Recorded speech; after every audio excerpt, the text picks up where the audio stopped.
Support Ukraine – це голос єдності, голос тих, хто не дозволить агресії і темряві перемогти. Голос, який сьогодні лунає зі столиці вільної України на весь світ.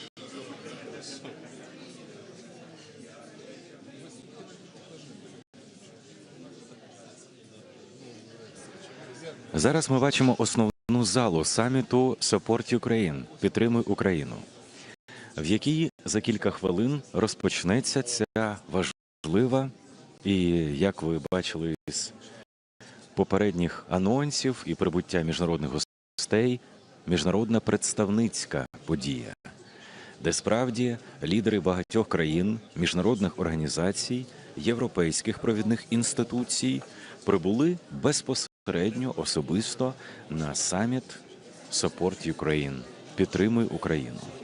І сьогодні у цій залі, в якій поки що відбуваються попередні підготовчі моменти, зустрічі, спілкування, дискусії, діалоги, розпочнеться сам саміт.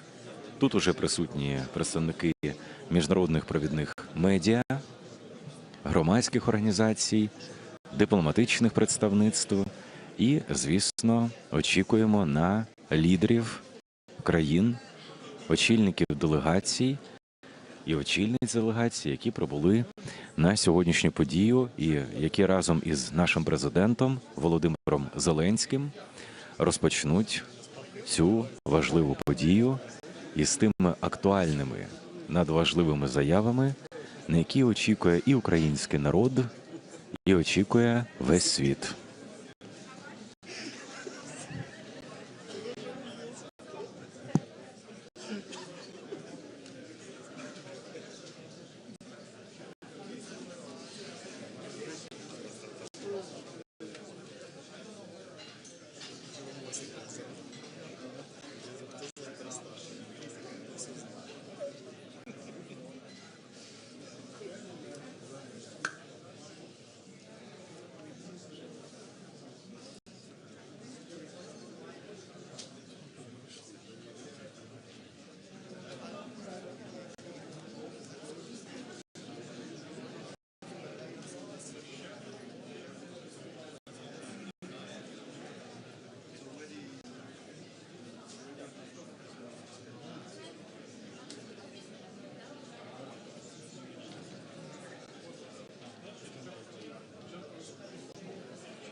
Нагадаємо, що зараз ми очікуємо на початок міжнародного саміту «Підтримуй Україну» – «Support Ukraine». Ми перед цим зустрічали очільників міжнародних делегацій, і я коротко нагадаю, хто саме із лідерів міжнародних країн, міжнародних організацій, міжнародних делегацій, які прибули в нашу країну, очільників країн, будуть на цій події. Зустрів і відкриватиме цю подію президент України Володимир Зеленський, а також уже прибули на нашу подію, на наш саміт, президент Фінляндської республіки Олександр Стуб, президент Латвійської Республіки Едгардс Рінкевичс, президент Литовської Республіки Гітанас Наусєда, президент Європейської Ради Антоніо Кошта, президентка Європейської комісії Урсула фон дер Ляєн, прем'єр-міністр Канади Джастін Трюдо, прем'єр-міністрка Королівства Данія Метте Фредеріксен, прем'єр-міністр Естонської Республіки Крістен Міхал, прем'єр-міністрка Ісландії Крістун Фростадоттер. От зараз ми бачимо, як вони, лідери міжнародних країн, вибудовуються для такої family фото, фото на згадки наші події. Далі продовжу список міжнародних гостей, яких ви бачите зараз уже на цьому фото. Прем'єр-міністр Королівства Норвегії Йонас Стьоре, глава уряду Іспанії Педро Санчес, прем'єр-міністр Королівства Швеція Ульф Крістерсон, генеральний секретар ОБСЄ Ферідун Сенір Ліоглу, міністр із європейських справ Французької Республіки Беджаман Хаддад. І зараз усі вони, лідери цих держав, організацій, міжнародних інституцій, щойно фотографувалися із президентом України безпосередньо перед входом на саміт.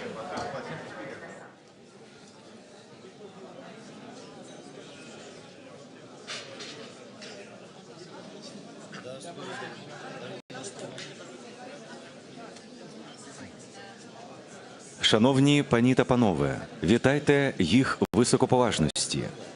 Президент України Володимир Зеленський, президент Фінляндської Республіки Олександр Стуб, президент Латвійської Республіки Едгардс Рінкевичс, президент Литовської Республіки Гітанас Наусєда, президент Європейської Ради Антоніо Кошта, президентка Європейської комісії Урсула фон дер Ляєн, прем'єр-міністр Канади Джастін Трюдо, прем'єр-міністрка Королівства Данія Метте Фредеріксен, прем'єр-міністр Естонської Республіки Крістен Міхал, прем'єр-міністрка Ісландії Крістон Флорадоттер, прем'єр-міністр Королівства Норвегія Йонас Стьоре, глава уряду Іспанії Педро Санчес, прем'єр-міністр Королівства Швеція Ульф Крістерсон, генеральний секретар ОБСЄ Ферідун Сенір Ліоглу, міністр із європейських справ Французької Республіки Беджаман Хаддад.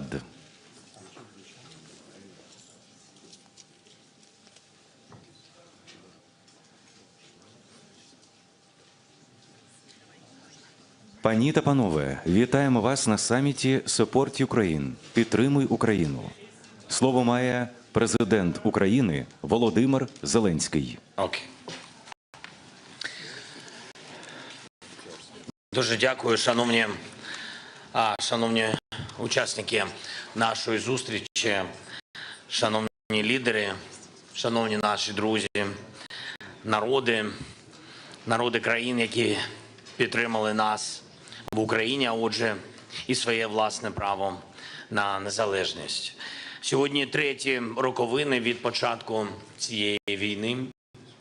Сьогодні ви бачите нашу столицю, нашу країну, ви бачите наших людей.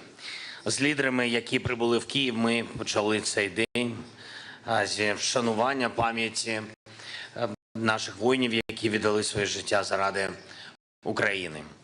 Лідери, які сьогодні з нами офлайн і онлайн, всі підтримують Україну, наш суверенітет, наш захист, нашу територіальну цілісність. Як і тоді, так і сьогодні ми всі знаємо, що це абсолютно неспровокована та злочинна війна Росії проти України, загарбницька війна. Як і тоді, так і сьогодні важливо це знання не приховувати і називати речі своїми іменами. Будь-який дієвий спротив народу у війні засновується саме на усвідомленні правди. Правда, яка об'єднує людей в країні та усіх в світі, хто підтримує. Я дякую усім вам, шановні друзі, дякую вам за підтримку, дякую усім нашим людям в Україні, усім українцям вдячний усім українцям в світі, які підтримали свою державу. І дякую за те, що ми за 3 роки не втратили головного – єдності, не загубили правди, не зрадили своїй меті, надійному, тривалому миру для України, справедливому миру. В якій точці ми сьогодні? 24 лютого 2025 року, через 3 роки від початку путінської 3-денної спеціальної військової операції «Україна жива», бореться, і у нашої держави друзів у світі більше, ніж будь-коли. Ніхто у світі не вірить російській брехні про нашу державу, наших людей. І навіть ті, хто, на жаль, став спільником Росії у війні, хто бреше разом з нею, усі вони розуміють, кого і в чому вони підтримують. Вони можуть зробити різні кроки, вони можуть заробити якісь гроші на своїх відносинах з Росією зараз, але ніколи не здобудуть повагу. І наша повага зараз українців, українок, також мільйонів людей в всьому світі, наша повага усім вам. І таким лідерам і народам, як ваші, які з нами від початку, які допомогли врятувати тисячі життів, які допомагають нам захищати наше небо та зберігати позиції на фронті, які розбудовують разом з нами виробництво зброї, щоб наповнити і наші, і свої арсенали, які прихистили українців, коли це було так потрібно, які не мовчать, а коли світ повинен чути, що відбувається, і які ми це дуже цінуємо, підтримують сильну дипломатію заради миру. Дорогі друзі, цей рік повинен стати роком початку реального надійного миру. Путін не подарує нам цей мир, не віддасть його в обмін на щось. Ми маємо здобути мир силою, мудрістю і єдністю, нашою з вами співпрацею. Про мир неможливо просто оголосити за 1 годину, неможливо оголосити за 1 день сьогодні, завтра, післязавтра. На жаль, така реальність. Якщо хтось спробує це зробити, і саме так, без будь-якої опори, це не спрацює, без будь-яких гарантій безпеки це не спрацює. Надійний і тривалий мир – це значно більше, ніж тиша на фронті. Ми пам'ятаємо, що з 2014 року, саме з 2014-го, більше 25 разів Росія порушила режим припинення вогню. До речі, коли генерал Келох був в Україні, я передав йому і передав президенту Сполучених Штатів Америки документ з переліком всіх сізфаєрів, з конкретними датами, які Росія зламала. Тому мир може бути наслідком зваженої дипломатії та абсолютно чітких гарантій безпеки. Перше, війна триває проти України, і тому Україна має бути за столом перемовин. Разом з Європою. Стратегічною мішенью Росії є саме Європа, європейський спосіб життя, а отже її безпека та доля Європи не може визначатися без Європи. Україна, Європа разом з Америкою. Ми маємо бути за столом перемовин навпроти Росії, щоб необхідність миру не була знов заговорена обіцянками про нормалізацію, перезагрузку чи замирення. Друге, завершення війни має починатися з кроків, що відновлюють довіру до самої ситуації, бо довіри до Росії немає. І треба ситуація, в якій говорять про завершення війни. Реальна ситуація. І зараз таким кроком може стати звільнення полонених. Саме тисяч людей, які утримуються в Росії. І частина з них не тільки з 22-го року, а значно раніше, ще з 14-го року. Росія повинна відпустити українців. Україна готова до обміну всіх на всіх, і це справедливий варіант. Третє, Україна і багато хто у світі стверджує, що НАТО зараз є найбільш простим, дешевим, надійним способом гарантувати спокій та мир в Європі. І це дійсно так. Це вже готова і ефективна система гарантій безпеки, яка працює десятиліттями та яка не допустила розпалення війни навіть там, де є кордон між НАТО і Росією.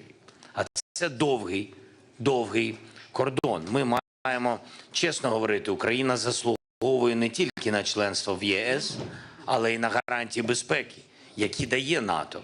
І якщо членство в НАТО для України, для наших людей і надалі залишиться закритим, у нас з вами не буде іншого вибору, ніж будувати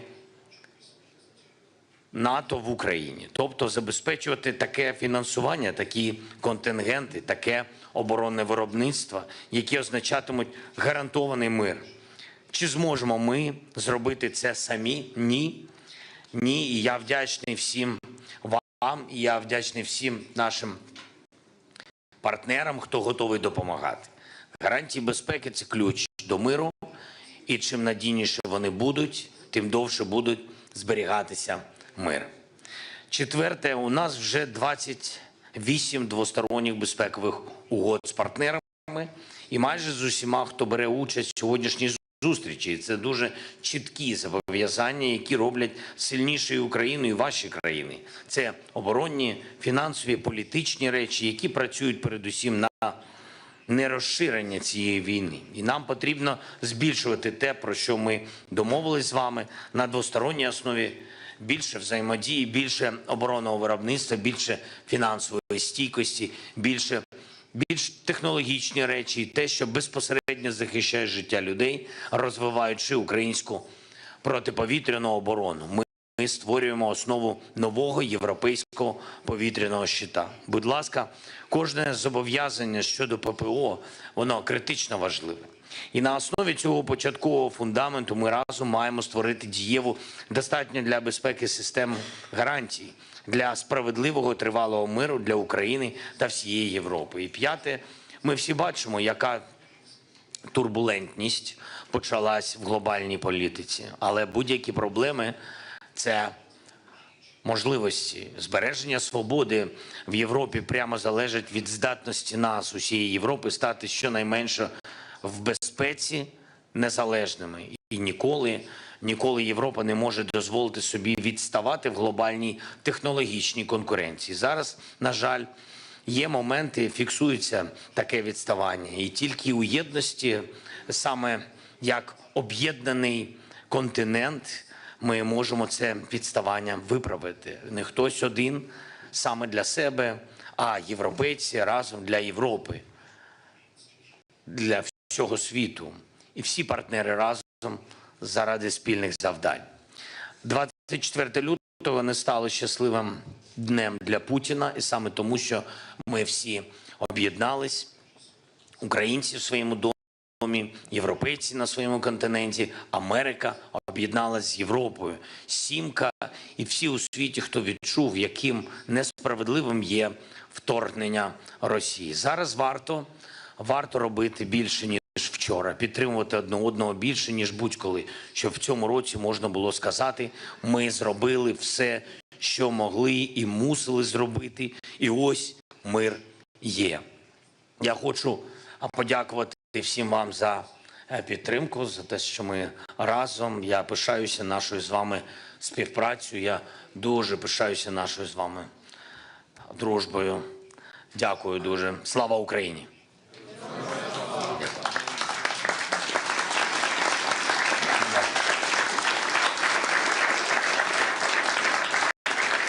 Пані та панове, модератор заходу. Президенте, шановні лідери, шановні учасники, для нас сьогодні велика честь вітати вас в Києві, столиці країни, яка воює в особливий день, треті роковини повномасштабного російського вторгнення на саміті «Підтримуй Україну».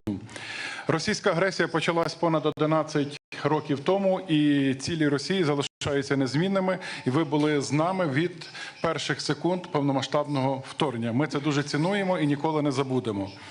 Наші рішення визначають, в якому світі житимуть наші діти. Українські воїни мужньо відстоюють наші спільні інтереси та цінності на полі бою. І ми вдячні нашим надійним союзникам. Ваша підтримка є фундаментально важливою для продовження цієї боротьби. Тепер хотів би надати слово нашим шановним гостям. І для мене велика честь запросити виступити його високоповажність пана Гітанаса Наусєду, президента Литовської Республіки. Литва є одним із трьох найближчих балтійських друзів, які об'єднались у боротьбі за свободу та безпеку від російського тероризму. Будь ласка, пане президенте. Дякую, пане Володимире. Друзі, третя річниця цієї кровавої війни не принесла якогось полегшення в Україні. І останні події, вони приносять лише занепокоєння, аніж чіткість. Втім, ми не маємо розчаровуватися. Це не конструктивний спосіб, як можна діяти у подібній ситуації. Саме тому я приїхав сьогодні сюди для того, щоб сказати, що ми маємо залишатися об'єднаними, підтримувати Україну ще більше, ніж раніше. Я впевнений і знаю, що всі ми сьогодні зібрали для того, щоб підтвердити нашу потужну рішучість дотримуватися принципів статуту Організації Об'єднаних Націй. Я хотів би викласти свої пропозиції для всіх лідерів країн, які підтримують Україну. По-перше, ми маємо невідкладно забезпечити підтримку України сучасним озброєнням відповідно до потреб, зокрема системами ППО та спроможностями наносити удари на велику дальність. Крім того, маємо переконатися, що немає жодних обмежень на застосування цієї зброї. Литва забезпечить додаткові системи ППО, як ми домовлялися. Далі ми повинні інвестувати у військову промисловість і військово-промисловий комплекс України, і ми маємо робити більше. Ми маємо забезпечувати спільне виробництво з Україною, адже технологічний потенціал України є надзвичайно великим, і це зможе надати додаткову можливість і військові спроможності, зокрема у сфері подальшого збільшення військового виробництва. Ми маємо розширити програми підготовки для Збройних сил України. Ми маємо посилити їх військову готовність, бойову ефективність та подальші інтеграції з силами НАТО. Ми маємо провести також ці навчання і на території України. Четверте, сьогодні разом з нашими північними та балтійськими друзями ми будемо надавати як військову техніку, так і навчання для підрозділів рівня бригада. П'яте, ми повинні забезпечити подальше забезпечення військових потреб України, і ми будемо надавати 0,25% ВВП на військову підтримку України. Ми зараз робимо ще більше. Зараз настав час лідерства. Ми, європейці, маємо взяти нашу відповідальність без жодної затримки, адже безпека Європи залежить від безпеки України. Саме тому дозвольте нам прискорити вступ України до Європейського Союзу. Я пропоную дату 1 січня 2030 року. І відкриття перших переговорів першого кластеру можна зробити вже протягом кількох тижнів. Давайте зробимо шлях України до ЄС невідворотнім. І наостанок я хотів би зазначити, що Україна потребує справжні гарантії безпеки. Членство в НАТО – це найкращий, найбільш ефективний і довгостроковий, і, я впевнений, найбільш дешевий варіант. Цей варіант повинен залишатися на столі для того, щоб посилити переговорну позицію України. Дякую. Пане президенте, дуже дякуємо за ваш виступ. Тепер я запрошую до слова його високоповажність пана президента Анджея Дуду, президента Республіки Польща. Польща є незмінним партнером і оплотом коли йдеться про підтримку української боротьби. Ми ніколи не забудемо принципову позицію Польщі у 2022 році і весь час після. Прошу. Пане президенте Володимире, ваші високоповажності, президенти, прем'єр-міністри, наші друзі з України, сьогоднішня подія має надзвичайно важливе значення, оскільки вона відбувається у вільному і гордому Києву. Путін хотів захопити Україну за 3 дні, але не зміг це зробити навіть за 3 роки і ніколи не зможе. Це справжня міра рішучості, віри у незалежність українського народу та свободу. Пані та панове, Польща буде продовжувати вести послідовну політику по відношенню до України. Польща допомагала Україні. Ми були першою, хто визнав незалежність України в 91-му році. Ми вас підтримували під час помаранчевої революції. Ми допомагали Україні, коли президент Лех Качинський попереджав світ про можливе вторгнення Росії в 2008 році, коли російські танки йшли на Тбілісі. Я особисто відвідував Київ разом з президентом Науседою 23 лютого 2022 року. Буквально за кілька годин до початку повномасштабної агресії Росії, для того, щоб висловити солідарність з Україною і для того, щоб продемонструвати польську допомогу у складні часи. Саме тому я хочу вас запевнити, що ви завжди можете розраховувати на Польщу і що ми ніколи не полишимо демократичну та незалежну Україну. І ми також продовжуватимемо послідовну політику по відношенню до Росії. Ми завжди попереджали про справжні наміри Кремля. Більше того, ми є серед тих країн, які відчули дух російського імперіалізму, і ми попереджали світ роками, до чого це зможе призвести. Більше того, ми попереджали Європу про збільшення залежності від енергоносіїв з Росії, бо ми чудово знали, що це лише ще один тип зброї, яка використовується Москвою. На жаль, ми виявилися правими. І хоча наш голос не був почутим, але цей свіжий досвід і пам'ятаючи про нашу спільну історію, ми в Польщі будемо продовжувати послідовно дотримуватися нашого підходу до Сполучених Штатів. Не буде кращого гарантора безпеки, ніж Північно-Атлантичний альянс. І з Сполученими Штатами як одного з цих ключових членів. Саме тому протягом свого перебування на посаді я постійно висловлювався за підвищення присутності Сполучених Штатів в Польщі та в Європі. Ми при цьому не забуваємо той факт, що не буде сильного НАТО без сильної Європи. Таким чином, як президент Польщі, я пропонував минулого року підвищити витрати на оборону принаймні до 3% ВВП з усіма країнами-членами НАТО. В Польщі ми вже витрачаємо майже 5% ВВП, оскільки ми знаємо, наскільки важливою це є для нас, для нашої безпеки і для нашого регіону Європи. Лише військово потужна Європа може надати допомогу Україні і надати надійні безпекові гарантії. Пані та панове, в цей день, коли ми згадуємо про повномасштабне вторгнення Росії до України, я хочу наголосити, що всі ми тут хочемо миру.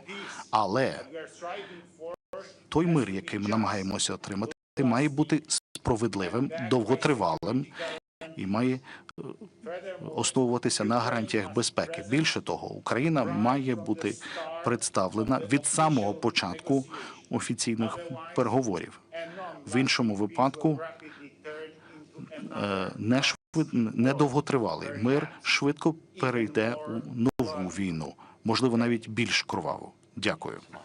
Дякую вам дуже, пане президенте. А зараз я радий запросити до виступу його високоповажність пана Франка Вальтера Штайнмаєра, федерального президента Федеративної Республіки Німеччина. Німеччина – незмінний лідер у реалізації найбільш важких завдань на підтримку України.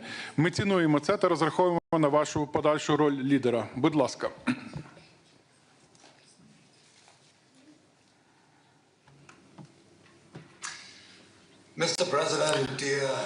Пане президенте Володимире, пані та панове, дозвольте мені проголосити основний меседж від самого початку, тому що дуже важливо сказати, що моя країна, ми мали вибори вчора, і сьогодні ми бачимо, що є переважна більшість німців, які проголосували за демократію, за Європу, за Україну, яка боронить свою демократію. І, що є більш важливо, німці не забули, що сталося 3 роки тому. Ніхто з відкритими очима і з відкритим серцем не може заперечувати правду. Саме Росія розпочала цю війну. Саме Росія відправила танки на Україну 3 роки тому. Саме Росія хоче знищити Україну і загрожує вільній і демократичній Європі.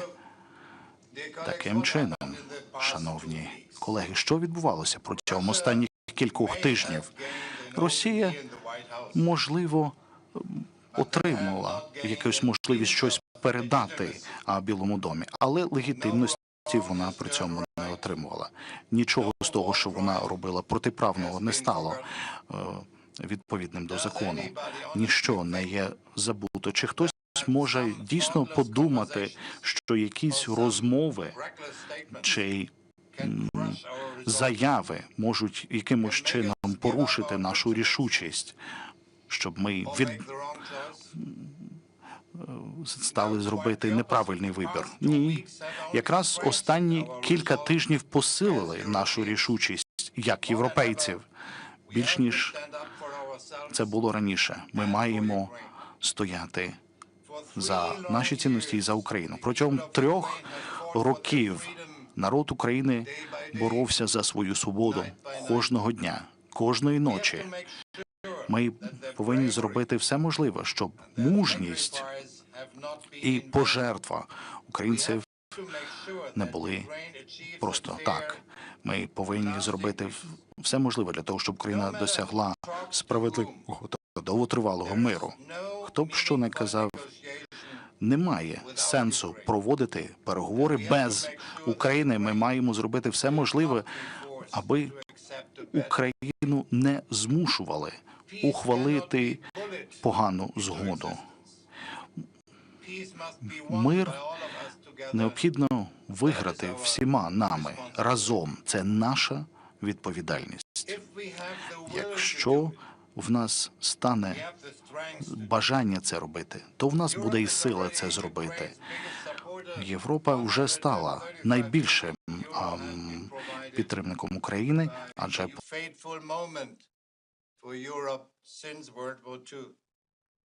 the people of Ukraine and the people of Europe expect us to uphold Ukraine's freedom and the security of Europe. Germany must be a strong partner for Ukraine and a strong pillar in Europe throughout the coming weeks. The democratic leaders of Germany are aware of their great responsibility, and I will hold them to their words. You can count on Germany. Thank you so much. Дуже дякуємо. Маю приємність надати слово його високоповажності пану Едгарсу Рінкевичу, президенту Латвійської Республіки. Ваша країна ставить дуже високу планку у хоробрості та силі у підтримці України та протистоянні російському імперіалізму. Прошу, пане президенте. Thank you very much, dear President Zelensky, dear Volodymyr, Excellencies, dear colleagues, friends. Exactly 3 years ago, as a Foreign Minister of Latvia, I was here in Kyiv when Russia started its unprovoked brutal invasion of Ukraine. And it was already clear then that Ukrainians will resist. I think that today we admire the brave Ukrainians for their fight.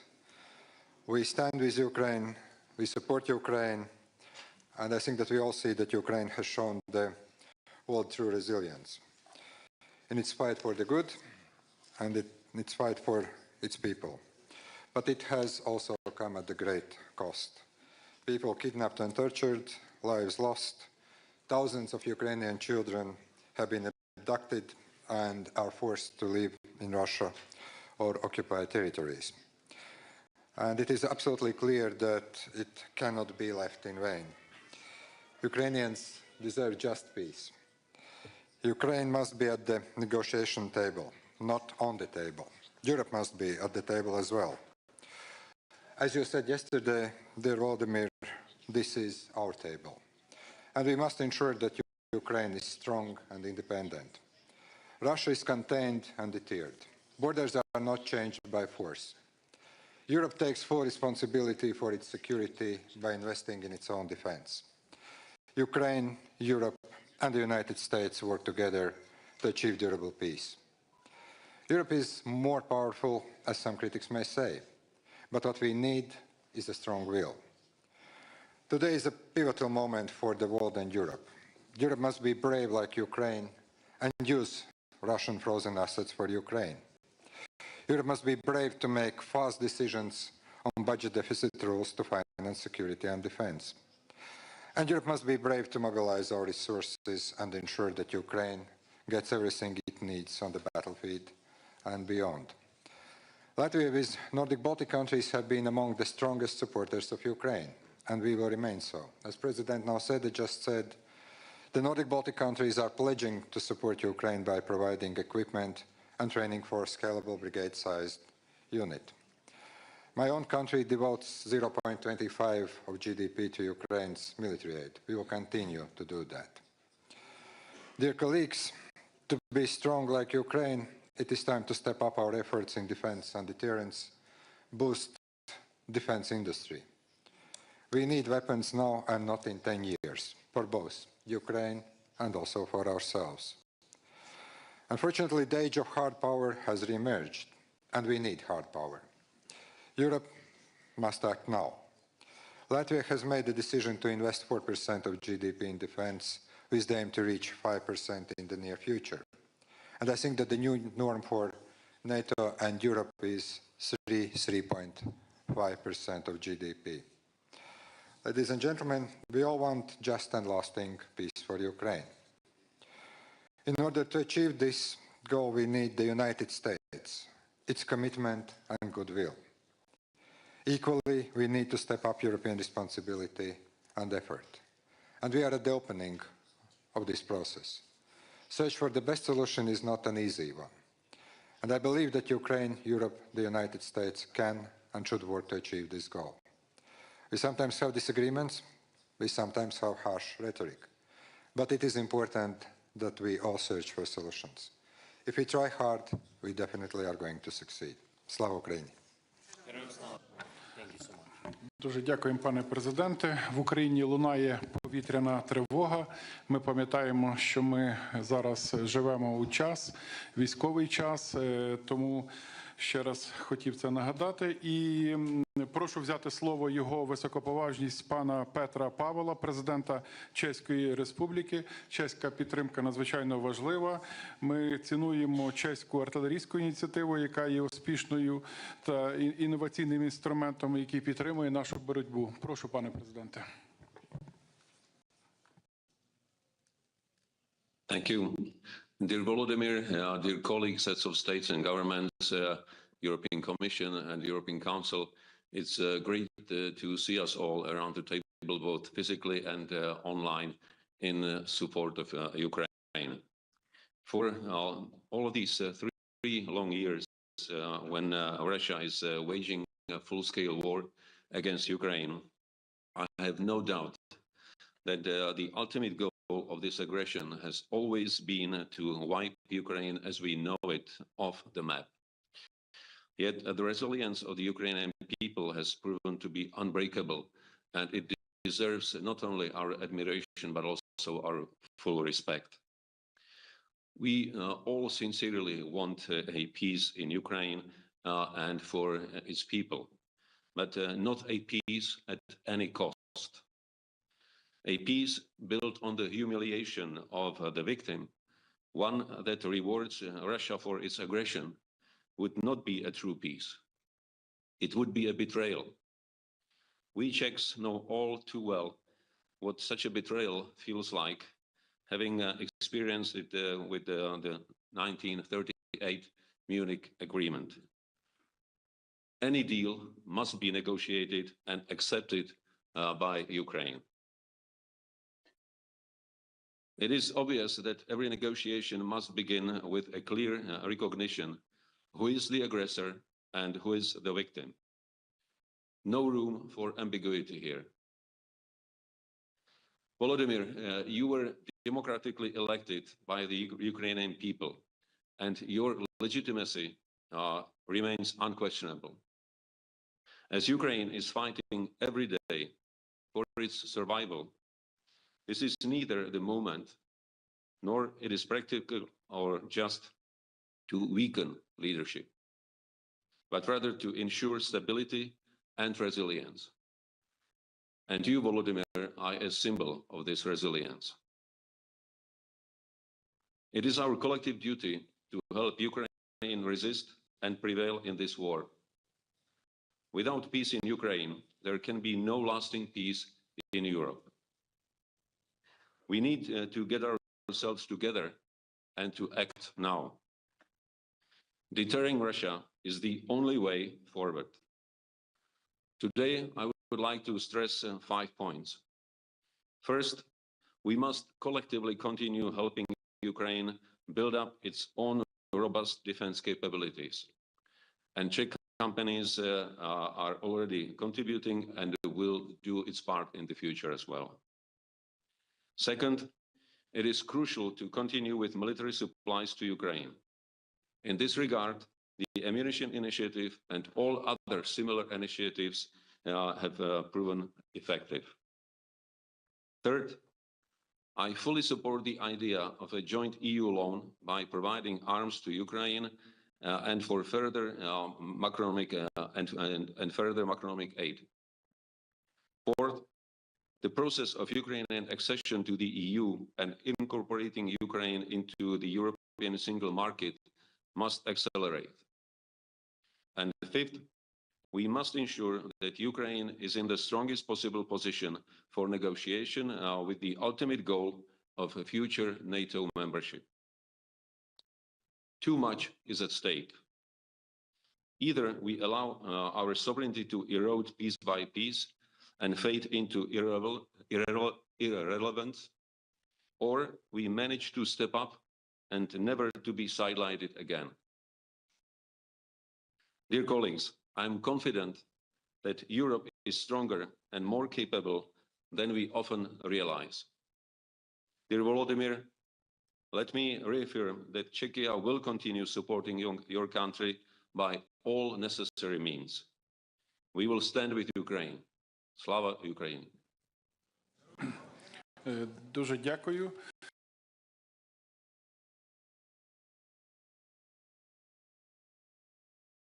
Важність пана Андрея Пленковича, прем'єр-міністра Республіки Хорватія. Ми надзвичайно цінуємо вашу незмінну підтримку і допомогу Хорватії. Дякую. Прошу. Thank you very much, Andriy. Dear President Zelensky, dear colleagues, both in Kyiv and in the capitals. First of all, let me greet you and extend once again Croatia's and my personal support and respect for Ukrainian people, Ukrainian soldiers, for Ukrainian leadership, and especially you, President, for having endured for the last 3 years the brutal Russian aggression and the invasion on your country, which is a repetition of more than 10 years ago. Ukrainians have shown incredible resilience. They have shown heroism. They have shown strong desire to defend its freedom, its territory, its land. but you have also demonstrated a strong message to the rest of the world that the violation of international law and the international order and the values that we all share and that the world has been functioning on over the past 8 decades is something that Ukrainians respect and want to live with. Croatia has been not only a historical friend of Ukraine and the Ukrainians, but one of those countries who has 30 years ago found itself in a similar situation, facing a stronger adversary, facing aggression, and facing occupation of its territories. How did we prevail and how did we overcome? It took us time to gain strength and to reach the balance of power, and even to use the potential of, at the time, Croatian military and Croatian police to regain back our territories. The other part of occupied territories we reintegrated peacefully with the help of the United Nations mission in Croatia, the only 100% successful mission of this kind, reintegrating the territory and ensuring Croatia's territorial integrity. The lessons of Croatia can be very helpful and useful for Ukraine. And that's why I would like to say a few points today. Only strong Ukraine, economically, financially, and militarily, with our joint support and delivery of more military assistance, will be able to guarantee its freedom and to guarantee the security of its people.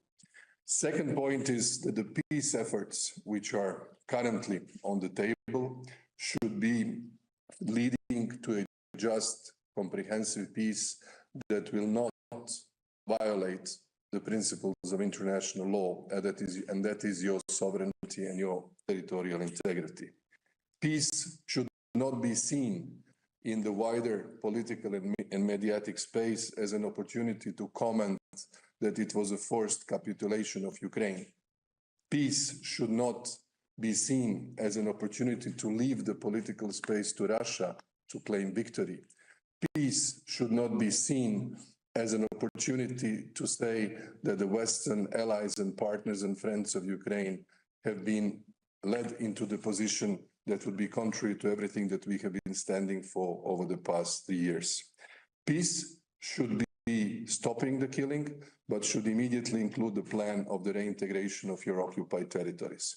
That is the just way to continue. That should be the way where the European Union should voice and articulate its strong stance. Slava Ukraini, and thank you for being with you today, and thank you for Ukrainians for showing us the strength and the thrive for freedom. Дякуємо, шановний пане прем'єр-міністре.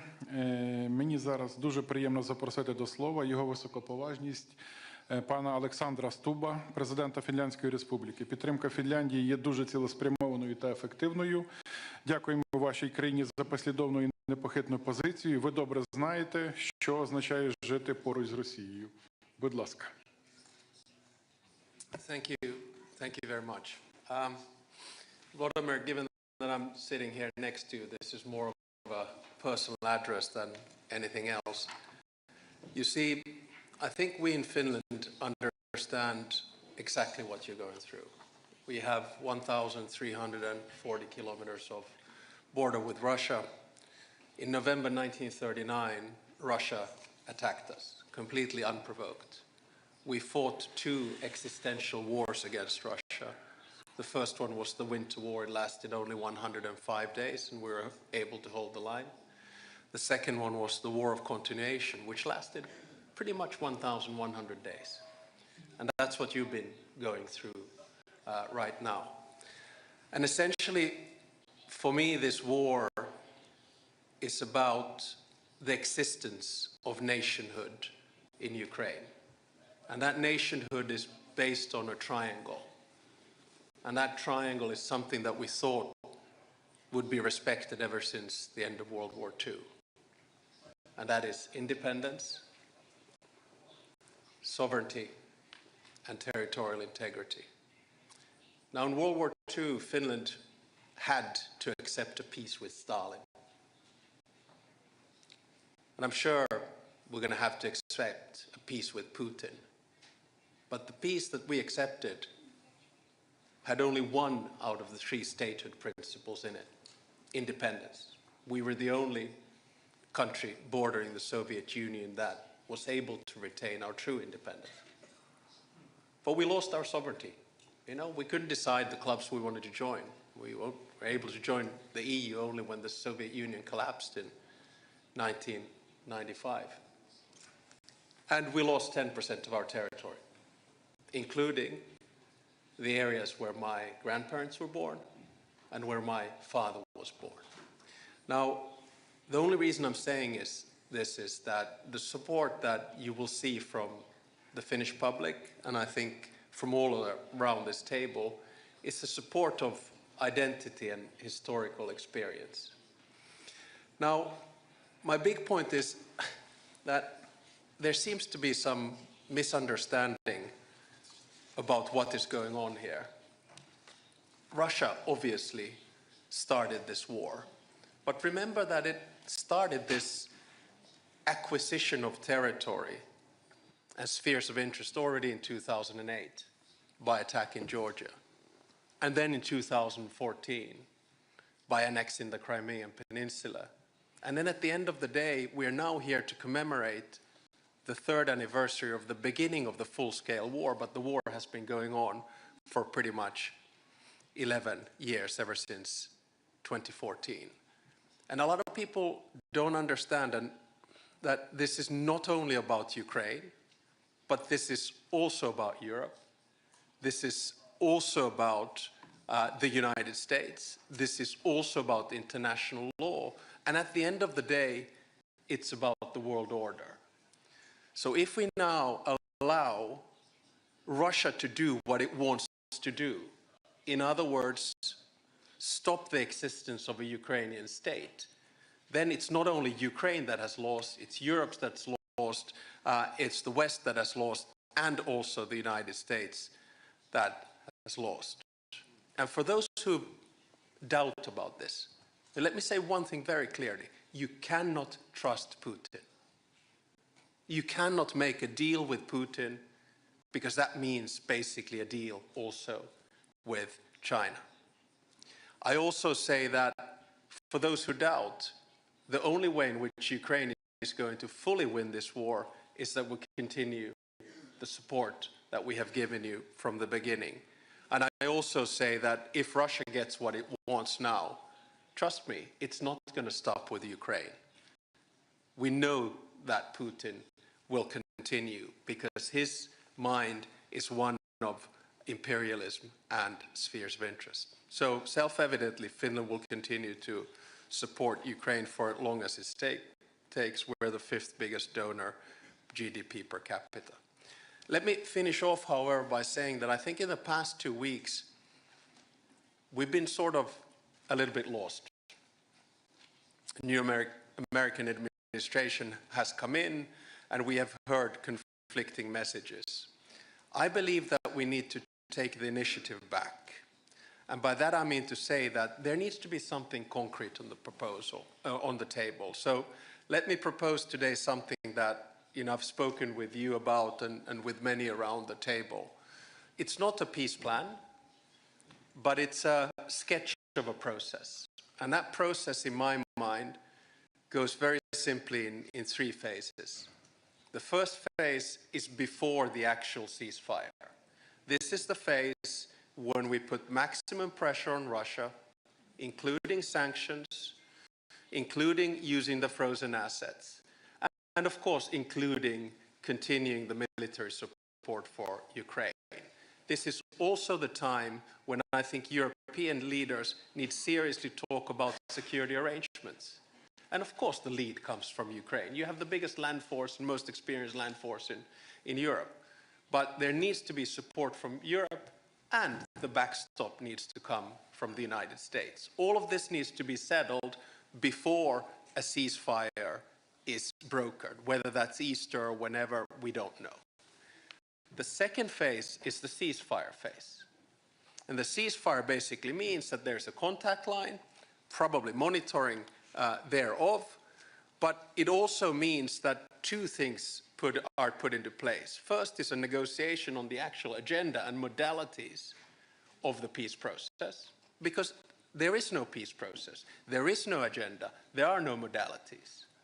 And the second one is, of course, confidence-building measures, which were mentioned here a little bit earlier, exchange of prisoners, returning the kidnapped children, etc., etc. This is the second phase.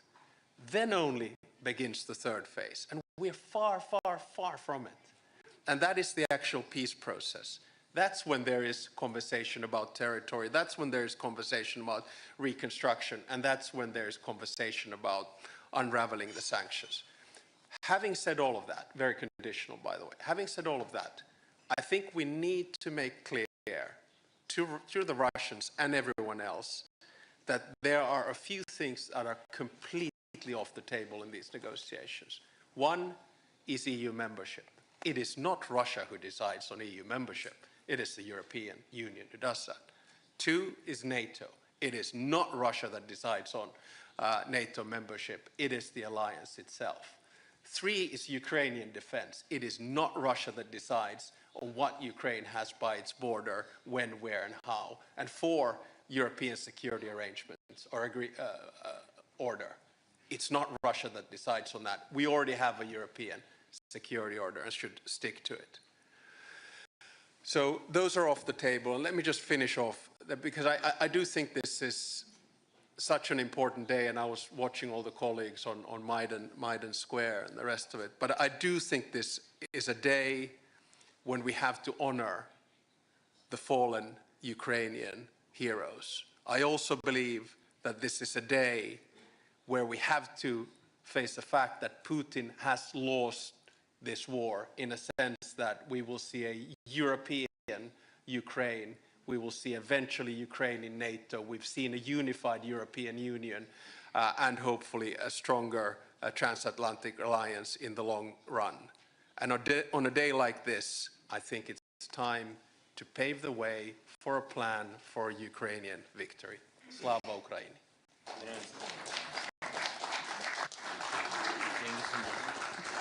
Дякуємо, пане президенте. А зараз я радий запросити до виступу його високоповажність пана Діка Схоофа, прем'єр-міністра Королівства Нідерланди. Нідерланди є важливим партнером України. Ваше лідерство поза конкуренцією, особливо важливим є ваш внесок у підвищення безпеки нашого неба. Прошу, пане прем'єр-міністре.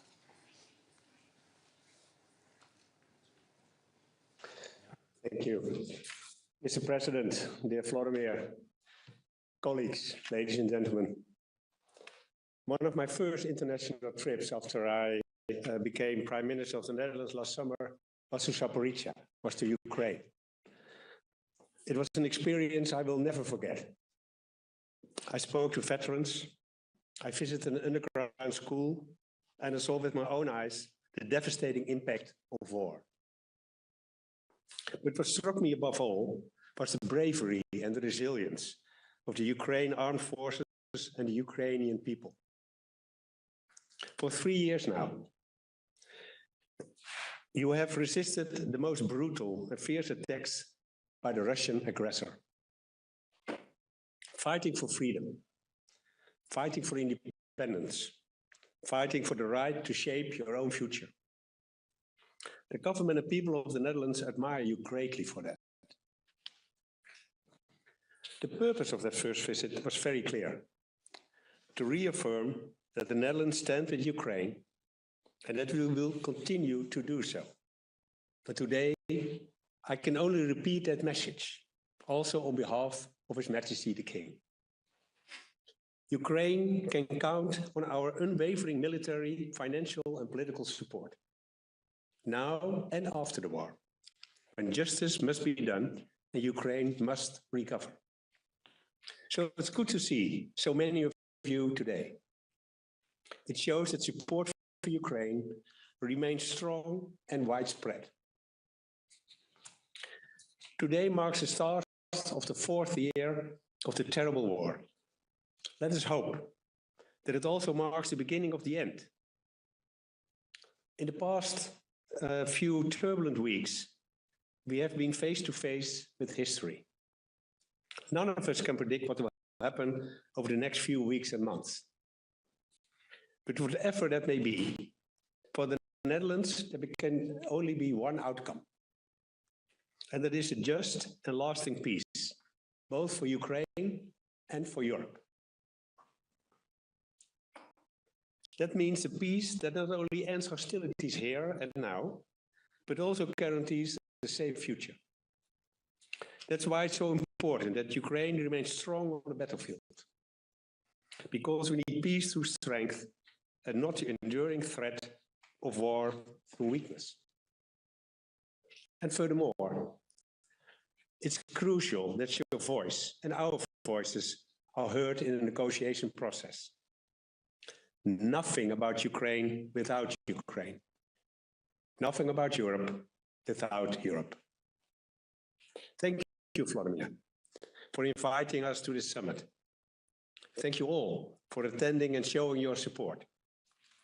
Let's keep working together towards the best possible outcome. Thank you, and Slava Ukraine.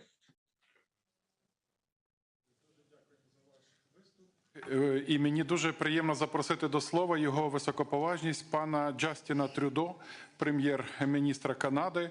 Канада займає особливе місце в серцях українців. Позиція Канади в групі G7 з початку повномасштабного вторгнення і, зокрема, у 2025 році під час канадського головування має важливе значення для успіху нашої боротьби. Прошу, пане прем'єр-міністре. Bonjour, mes chers amis. Good morning, everyone. Thank you to my fellow leaders for your timely and salient remarks. And above all, thank you, Volodymyr, for hosting today's summit and for your courageous leadership as the duly elected democratic leader of this great nation. Since the start of Russia's full-scale illegal war of aggression 3 years ago, you've shown remarkable personal bravery, resilience, and resolve, a defiant spirit mirrored by the unbreakable Ukrainian people. You continue to inspire me and tens of millions of my fellow citizens back home in Canada.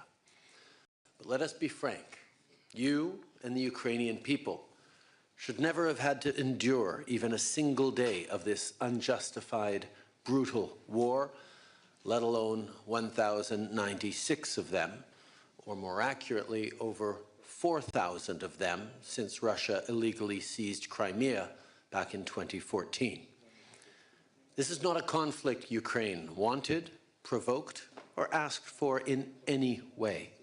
This is a war started for one reason and one reason only: Russia's desire to erase Ukrainian history and expand their empire. Russia's actions are nothing short of a direct attack against the rules-based international order, an order established in response to the most destructive war in our collective history, a war etched in the memory of the citizens of all of our respective nations for the past 80 years. An order which, albeit imperfect, ushered in the most peaceful and prosperous era in the history of humanity. We cannot go back. We cannot return to an era where might makes right. We must do everything in our power to enable Ukraine to secure a just and lasting peace, a peace that cannot be achieved without Ukrainians at the table. That is precisely what Canada is focused on. Canada has been a steadfast, unshakable partner to Ukraine since the beginning, and that will never, ever change. Le Canada est fier du travail qu'on a accompli avec vous tous autour de cette table pour faire que la Russie paye le prix de cette invasion inhumaine, que ce soit avec des sanctions ou en offrant aux Ukrainiens de l'aide humanitaire, financière et militaire dont ils ont besoin pour se défendre et faire obstacle au régime russe. But I know, we all know, there is more work to do. That is why I am announcing Canada will be providing 25 more LAV-3 infantry fighting vehicles to Ukraine. We will be delivering 2 armored combat support vehicles which Ukrainian forces will be trained on shortly in Germany. Landing systems for F-16s were delivered just 2 months ago, and 4 F-16 flight simulators will be provided in the coming months. and that's on top of the millions of additional rounds of ammunition, components for drone cameras, and first aid kits. We're also dispersing the first installment of the $5 billion in assistance to Ukraine funded through revenues from frozen Russian assets, along with providing a grant to help Ukraine maintain its energy security in the wake of consistent, reckless attacks by Russia on Ukrainian energy infrastructure. Throughout all this, we need to keep in mind the size of the human cost of the Russian aggression for the past 3 years. Ukrainians who've lost their lives fighting courageously for their land, children taken from their families and homes and communities, which is a disgusting war crime, and violence subjected to prisoners of war taken by Russia. Implementing the Montreal Pledge to address the human costs of the war, a declaration made at the conference we co-hosted there last autumn with Norway and Ukraine, is more urgent than ever. We will continue to work with Ukrainian forces through Operation Unifier, which has already trained tens of thousands of Ukrainian soldiers. And once a just peace is secured, Canada stands at the ready to work with our partners around the world to provide Ukraine the security it needs for the peace to last, allowing it to recover, rebuild, and prosper. Regardless of the great distance separating our two countries, Canada knows this is a war that we cannot afford to ignore. I know the stakes. Canadians know the stakes. All of you around this table know the stakes. And most of all, Ukrainians know the stakes.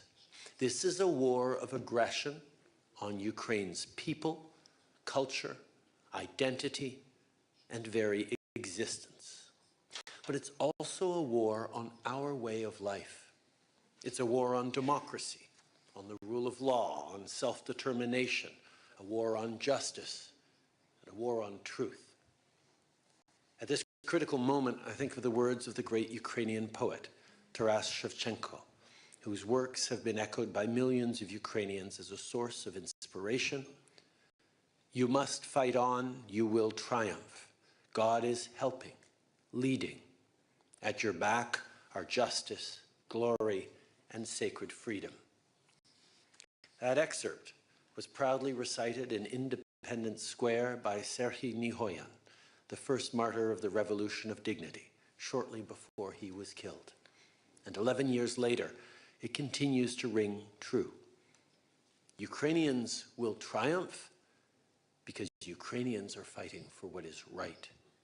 But they cannot and should not do it alone.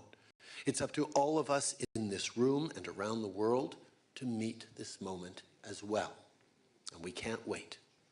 The moment to stop this war of aggression, the moment to defend democracy, the moment to stand for our shared values is now. So let us seize it. Merci beaucoup, mes amis. Slava Ukraini. Дякуємо, шановний пане прем'єр-міністре. А зараз я хотів би передати слово його високоповажності пану Реджепу Таїпу Ердогану, президенту Турецької Республіки. Туреччина залишається непохитним і впливовим прихильником українського суверенітету, територіальної цілісності. Ми це надзвичайно цінуємо. Değerli dostum, Sayın Zelenskiy, kıymetli Ukraynalılar, sevgili Kırım Türk'ü soydaşlarımız, saygıdeğer katılımcılar, sizlere en kalbi duygularımla, saygıyla selamlıyorum. Video mesaj yoluyla da olsa sizlere hitap etmekten memnuniyet duyuyorum. Savaşın 3. yılını doldurduğumuz bu acı günde ülke ve millet olarak dost Ukrayna halkının yanında olduğumuzu öncelikle ifade etmek istiyorum. Geçtiğimiz 3 sene zarfında topraklarını savunurken hayatlarını kaybeden Ukraynalılar için taziye dileklerimi iletiyor, yakınlarına başsağlığı diliyorum. Türkiye 2014 yılında Kırım'ın ilhakından bu yana uluslararası hukukun temel ilkeleri doğrultusunda Ukrayna'nın haklı davasına gereken desteği vermiştir. Bundan 3 sene önce çatışmalar başladığında savaşa karşı olduğumuzu nasıl ilan ettiysek, bugün de savaşın müzakereler vasıtasıyla sonlandırılması için her türlü gayreti göstermeye kararlıyız. Bunu yaparken Ukrayna'nın toprak bütünlüğü, egemenliği ve bağımsızlığına olan güçlü desteğimizi sürdürüyoruz. Savaş 4. yılına girerken diplomasiyi, diyaloğu ve müzakereleri temel alan yaklaşımların ivme kazandığını görmekteyiz. Bu sürecin çatışmaların sonlandırılmasının ve kalıcı barışın tesisinin başlangıcı olmasını umut ediyoruz. En başından beri savunduğumuz üzere adil ve kalıcı barışa giden yol ancak ve ancak savaşın her iki tarafının da eşit ve hakkaniyetli bir şekilde temsil edildiği bir denklemle açılabilir. Sayın Zelenskiy ile geçtiğimiz hafta Ankara'da Türkiye'nin bu önemli kavşakta sağlayabileceği katkıları ve müzakerelere ev sahipliği yapma istediğini de ele aldık. Şunu tüm samimiyetimle ifade etmek isterim. Gelecek sene savaşın değil, barışın yıl dönümünü idrak etmek için hepimize önemli sorumluluklar düşüyor. Türkiye olarak adil ve kalıcı barışın tesisi için tüm gücümüzle çalışmaya devam edeceğiz. Bu düşüncelerle 2025'in barışın inşa edileceği bir yıl olmasını canı gönülden temenni ediyorum. Birkaç gün sonra kavuşacağımız Ramazan-ı Şerif'in tüm insanlığa barış, huzur ve esenlik getirmesini Rabbimden niyaz ediyorum. Hepinize saygı ve selamlarımı gönderiyorum. Kalın sağlıcakla. Дякуємо. І зараз я радий запросити до виступу її високоповажність пані Карін Келлер-Зутер, президента Швейцарської конфедерації. Швейцарія відіграла важливу роль у просуванні глобального бачення всеохоплюючого, справедливого та сталого миру для України та Європи. Будь ласка.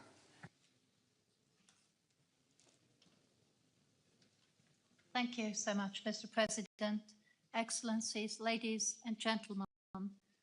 On behalf of Switzerland, I would like to thank you for the invitation to this summit. Let me start by expressing my heartfelt vicinity to the Ukrainian people who have endured another terrible year of suffering and war. For the last 3 years, Switzerland has been calling on Russia to immediately cease all hostilities and withdraw its troops from the territory of Ukraine. And we reiterate this call today. With the Ukraine Peace Summit last year in Switzerland, the goal was to lay the groundwork for peace talks and revitalize existing peace efforts. We remain steadfast in our support towards a just and lasting peace. It is clear to us that a durable solution can't be achieved without Ukraine. This war has global long-term effects. Therefore, we remain committed to working closely with our partners in Europe and beyond for a peaceful future for Ukraine and the entire continent. Ukraine has become one of the most heavily mined countries. This is not only a threat to lives, but also to food security in Ukraine and in the world. Last year, Switzerland hosted the Ukraine Mine Action Conference. More than 40 countries signed the Lausanne Call for Action, committing to concrete actions towards humanitarian demining in Ukraine. Switzerland also stands with Ukraine by providing humanitarian aid and supporting reconstruction. 2 weeks ago, the Swiss Federal Council approved a country program of 1.5 billion euro for Ukraine's recovery and reconstruction over the next 4 years. Switzerland has welcomed Ukrainian refugees providing them with protection and support. Excellencies, in 2026, Switzerland will chair the OSCE. We will continue to work with all of you to contribute to peace and security in Europe. On this day, our thoughts are with all those who have suffered and continue to endure hardship due to this war. Let me reaffirm Switzerland's commitment to supporting Ukraine's recovery and reconstruction efforts and to working towards a future of peace, stability and justice. Thank you. Дуже дякуємо. А зараз я маю особливу приємність передати слово його високоповажності пану Антоніо Кошті, президенту Європейської ради. Дуже дякуємо вам за ваше особисте лідерство і непохитну підтримку. Thank you, dear Volodymyr, people of Ukraine, dear colleagues, excellencies. 3 years ago, Russia launched a full-scale invasion in Ukraine, a Russian war of aggression that was unprovoked, unjustified, and illegal. A war that violates Ukraine's sovereignty, its territorial integrity, its international recognized borders, and the fundamental principles of international law enshrined in the United Nations Charter.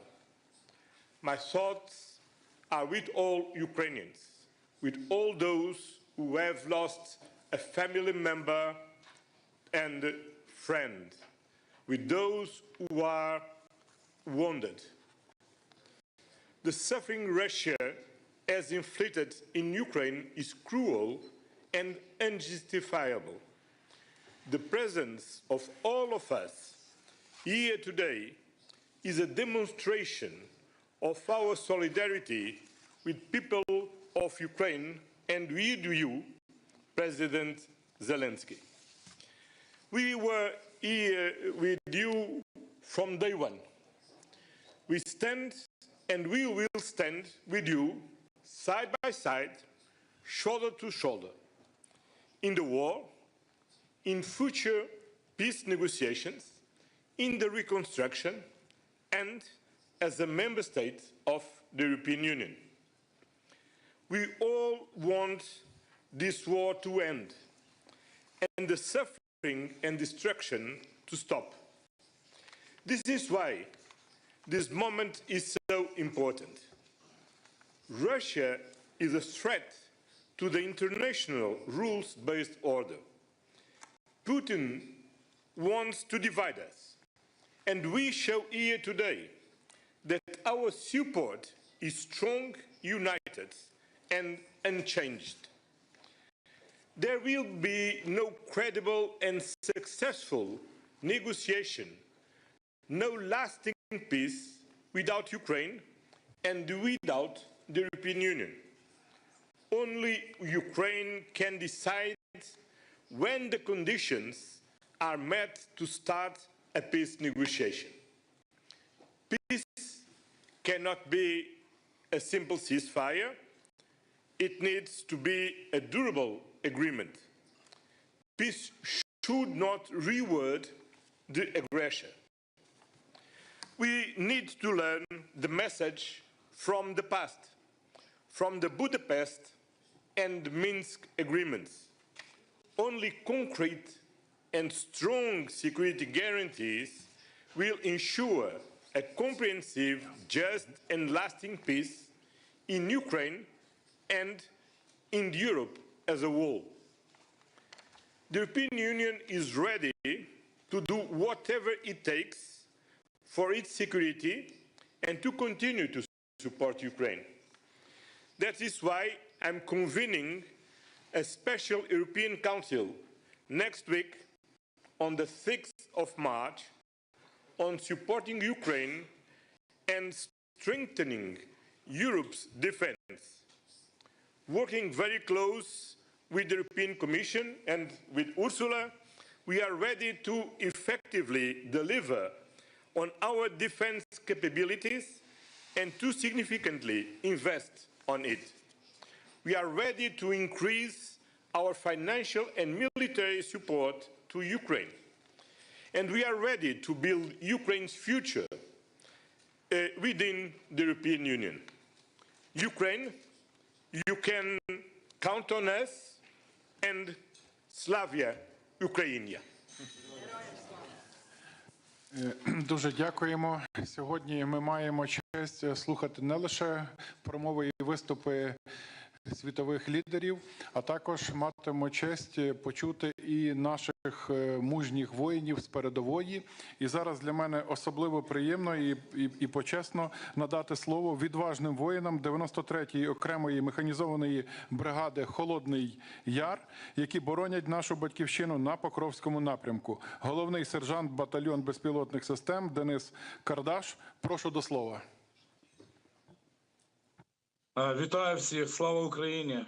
Сьогодні до 11-ї річниці початку агресії на території України Російської Федерації і до 3-ї річниці великого наступу повномасштабної війни Росії з Україною. Хотілося б подякувати всім європейським лідерам та країнам, які нас підтримують у цій війні, йдуть разом з нами до перемоги. Зараз ми, бійці 93-ї бригади батальйону безпілотних систем Black Raven, знаходимося на бойових позиціях, виконуємо бойові завдання на найгарячіших напрямках нашої країни. Це Покровський напрямок, це напрямок Бахмутський. Наші підрозділи виконують завдання з прикриття неба, знищення ворога і підтримки нашої піхоти на всіх цих напрямках. Лише протягом останніх днів наша бригада відбила десятки атак агресора, які хотіли захопити нашу вільну Україну. Нашим батальйоном безпосередньо за ці декілька днів було знищено біля 30 єдиниць техніки та засобів ураження, які агресор кожен день застосовує в нашу сторону. І близько 50 окупантів було знищено на наших напрямках за ці 2 дні. Лише чимало, я знаю також, що чимало країн є, які нам допомагають, пройшли через такий ж самий агресію зі сторони Росії і знають, що це таке і як це відбувається. Хочу нагадати всім, хто може не до кінця розуміє, що це таке, що війна, вона приходить несподівано і ніхто до неї ніколи не готується. І це дуже погано. Чи важко нам зараз тут? Важко. Неймовірно важко. Чи хочемо, чи втомилися ми від війни? Втомилися. Так, але це битва за нашу незалежність. Це битва за наших рідних. Це битва за нашу сім'ю і за нашу країну і за нашу націю. Якщо ми програємо цю битву, то в нас цього всього не буде.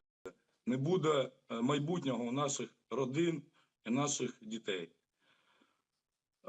Хочу подякувати всім странам, які підтримують нас, всім народам, людям, які підтримують нашу боротьбу. Хочу подякувати всім волонтерам. Це українські волонтери, це наші люди, це волонтери інших стран, які допомагають сильно, допомагають і реагують дуже швидко, тому що війна йде кожен день і вона дуже жорстока. Хочу подякувати всім воїнам, які зараз захищають нашу країну. Це воїни як українські, так і іностранні воїни, які приїхали допомогти нам стати вільними.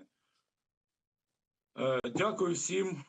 Слава Україні, слава нації і вічна пам'ять всім загиблим героям, які захищали нашу страну від російської агресії. Дякую.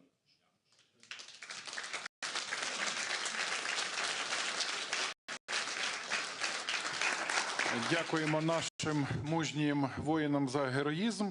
І зараз маю честь запросити до виступу його високоповажність пана Едді Раму, прем'єр-міністра Республіки Албанія. Цінуємо непохитну і дієву підтримку вашої країни і ваше лідерство. Дякуємо.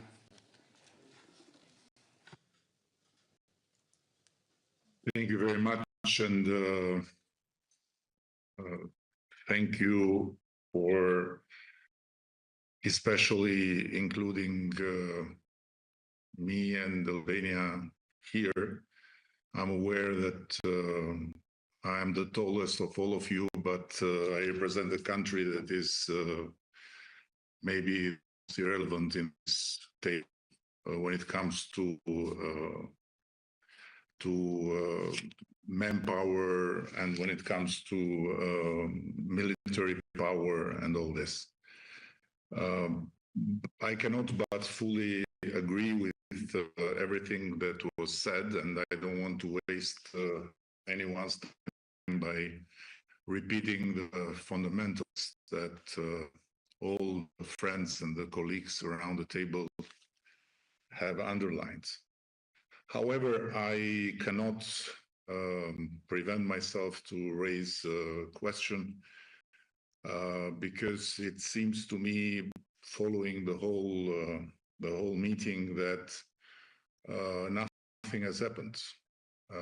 It seems to me that this meeting is like a registration of a meeting 3 months ago, or a year ago, or 2 years ago. But I'm not sure that is the case, and I think that something important has happened, as you all know. And the question is how Ukraine will be supported efficiently, and how much we can be, all of us. But again, I apologize because I know that here it's about EU first, it's about other big countries and not about Albania, but how Europe as a continent can be efficient in protecting itself and in making the best out of something that is going on, a negotiation between Russia and the United States. And I'm not sure that just talking about increasing military support and increasing military spending, we get the whole point. But this is my humble opinion. Maybe I'm wrong.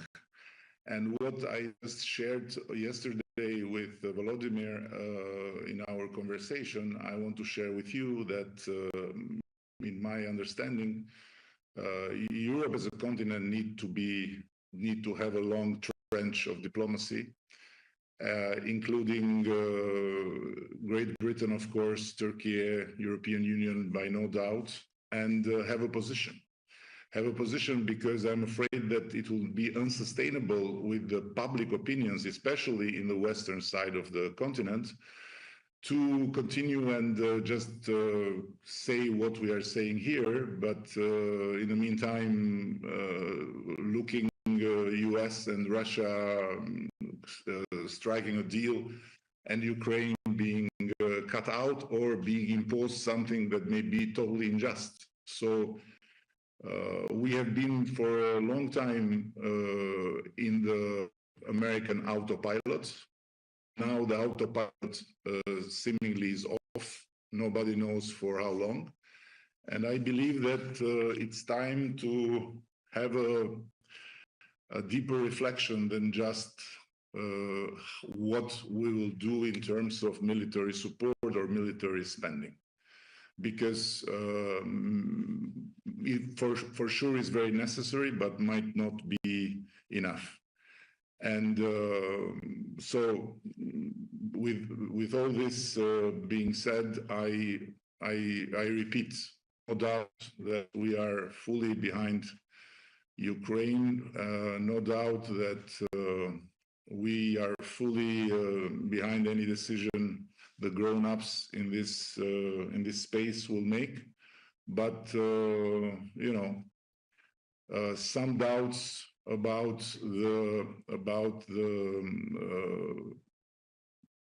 the fact that here we are talking just about half of the story and not of the other half, and we are dealing just about half of the problem, which is the military side, and not the other half, which is the politics and the diplomacy of it, has to be shared. And I apologize again.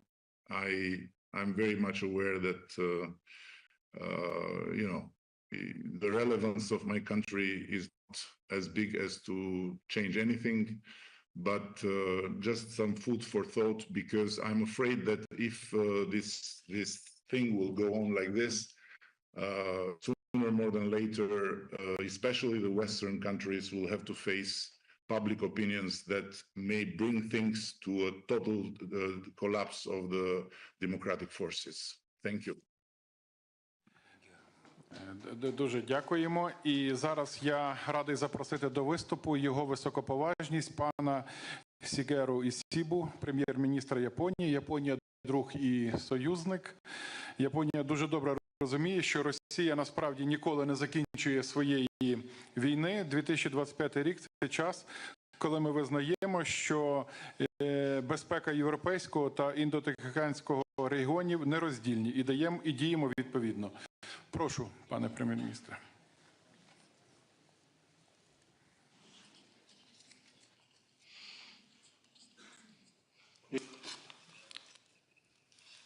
I am Ishiba Shigeru, the Prime Minister of Japan. Today marks 3 years since the start of Russia's aggression against Ukraine. We strongly condemn the ongoing Russian attacks and once again express our admiration for the courage and resilience of the Ukrainian people who are standing up against the aggression. Furthermore, it is very meaningful that discussions on supporting Ukraine are being held at today's meeting, and I would like to pay my utmost respect for Ukraine's initiative in hosting this meeting. Russia's aggression against Ukraine is an outrageous act that shakes the very foundation of the international order. Such unilateral attempts to change the status quo by force must not be tolerated anywhere in the world. With this in mind, Japan has strongly provided support to Ukraine and has imposed sanctions on Russia since the beginning of the aggression. Currently, various diplomatic efforts are ongoing to achieve peace. We hope that these efforts will lead to an end to the prolonged combat and help achieve a breakthrough in this difficult situation. That is my fervent expectation. Having said so, in considering how to end this aggression, the party in question, Ukraine must engage, and a just and lasting peace should materialize as soon as possible. Toward this end, we must unite and work together. Our stance of supporting Ukraine will remain steadfast. Japan continues to work with Ukraine to restore peace to the beautiful land of Ukraine. Thank you. Дуже дякуємо. А зараз я з особливою приємністю запрошую до слова її високопані Урсулу фон дер Ляйен і її високоповажність президентку Європейської комісії. Дякуємо за ваше особисте лідерство, за ваші одні з перших візитів в Україну і за демонстрацію справжньої підтримки і нашим людям, і нашій країні. Дякуємо. Thank you very much, dear Volodymyr, fellow leaders, people of Ukraine. The 24th of February 2022 is a day that will live forever in infamy. And today we join you in commemoration of the fallen hero of Ukraine and those who are still fighting at the front line, as we have just heard. A peaceful nation was invaded with no reason except Putin's imperial obsession. But we believe in a free and a sovereign Ukraine on the path towards the European Union, and we join you in shaping this future together. The war in Ukraine remains the most central and consequential crisis for Europe's future.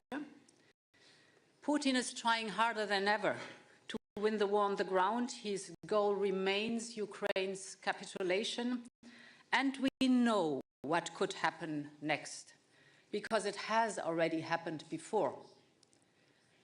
It is not only the destiny of Ukraine that is at stake, it is Europe's destiny that is at stake. So our first priority remains to empower Ukraine's resistance. And so far, the European Union and the member states have supported Ukraine to the tune of 135 billion euros. That is more than anybody else. Thanks to our Ukraine facility and the G7 loan, we have closed Ukraine's budgetary gap for the entire year of 2025. Now, in parallel, we must speed up the immediate delivery of weapons and ammunition, and this will be at the heart of our work in the coming weeks. Today, I am here with the whole College of Commissioners of the European Commission to mark our wholeheartedly support for Ukraine. A free and sovereign Ukraine is not only in the European interest, but it is in the interest of the whole world, because the autocrats around the world are watching very carefully whether there's any impunity if you violate international borders or invade your neighbor, or if there is true deterrence.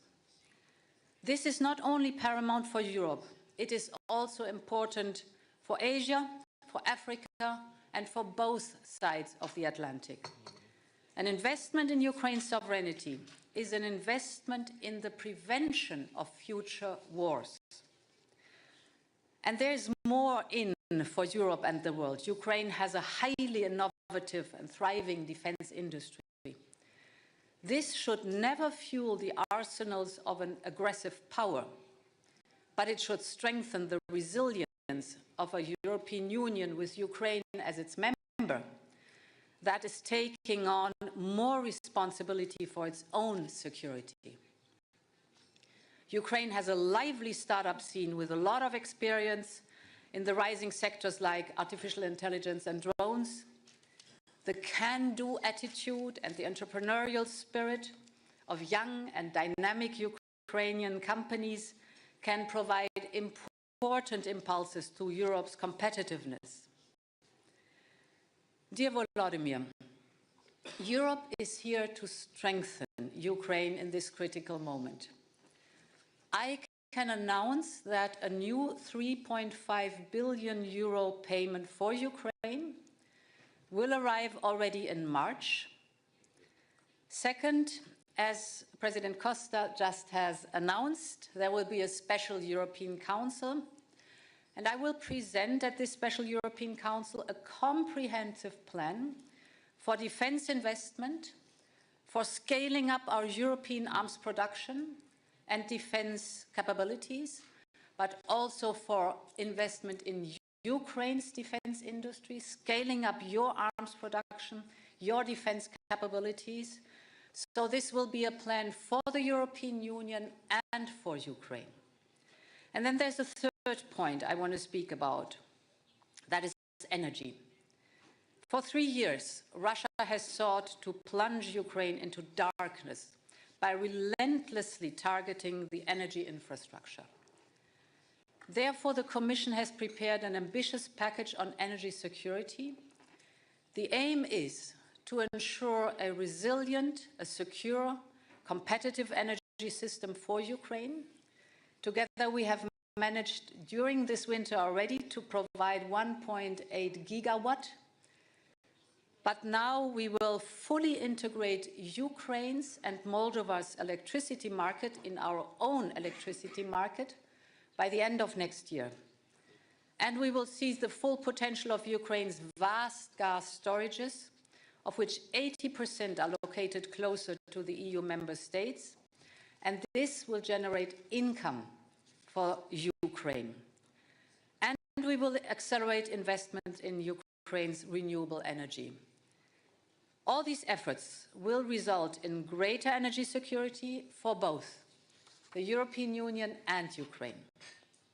Finally, no one wants more peace than the Ukrainian people. But they want a just and a lasting peace. And this only comes through strength. And this is why we strengthen your economy. This is why we increase the resilience of your energy sector. This is why we will continue training and equipping your troops. Think of the importance of artillery ammunition, for example. This is why we have to provide security guarantees backed by the United States. This is why today we are adopting the 16th package of sanctions. We will increase punitive sanctions against Russia until they demonstrate true willingness to achieve a lasting peace agreement. We stand by Ukraine for as long as it takes. I cannot wait for the moment, after having listened also to your soldier at the front line, till we start to reconstruct Ukraine again, Ukraine as a member of the European Union. Slava Ukraini. Thank you so much.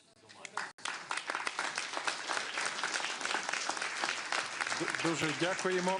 А зараз маю честь надати слово її високоповажності пані Роберті Мецолі, президентці Європейського парламенту. Роль Європейського парламенту надзвичайно важлива і відіграє важливу роль у боротьбі з російською агресією. Thank you very much, dear Volodymyr, dear colleagues, dear friends. We were with Ukraine on that day, 3 years ago. We are with Ukraine today, and we will be with you tomorrow. What matters now, however, is not just what we say. It is what we do.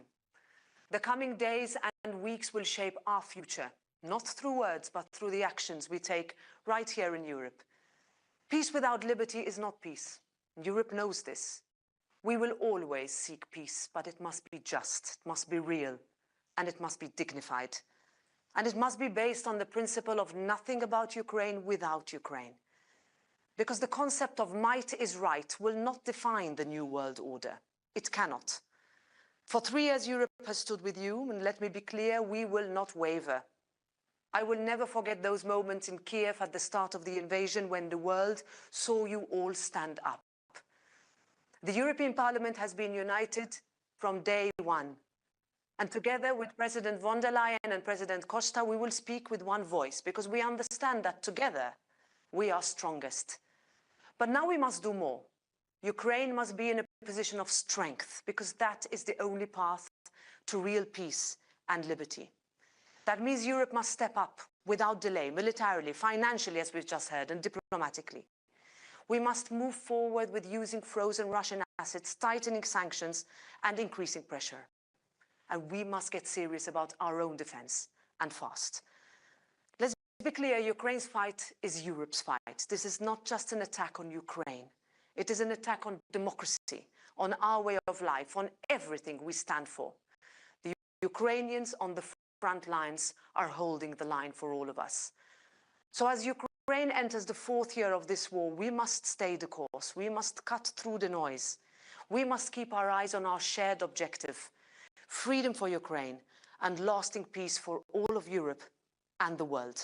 Slava Ukraini.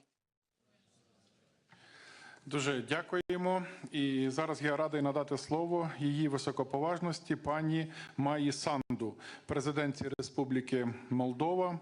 Молдова є критично важливим партнером у забезпеченні безпеки та стабільності регіону. Будь ласка. Thank you. Dear President Zelensky, ladies and gentlemen, I remember that morning 3 years ago. 4 a.m. I read the news in horror. I got up, went to the office, and from there I heard the bombs exploding.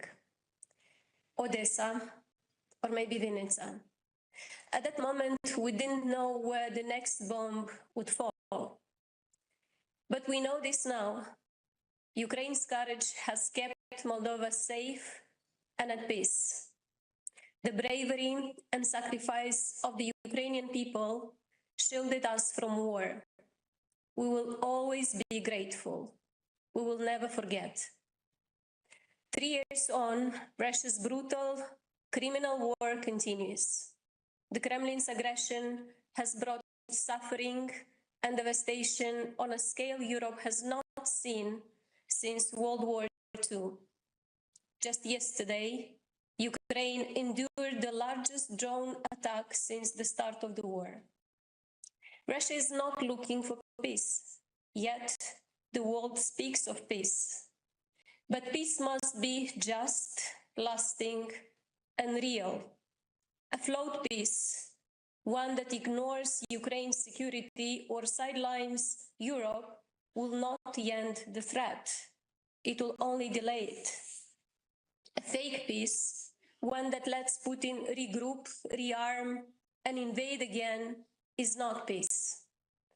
That is why we must stand together. Russia's goal is division between allies, between countries, within societies. Instead, we must stand united.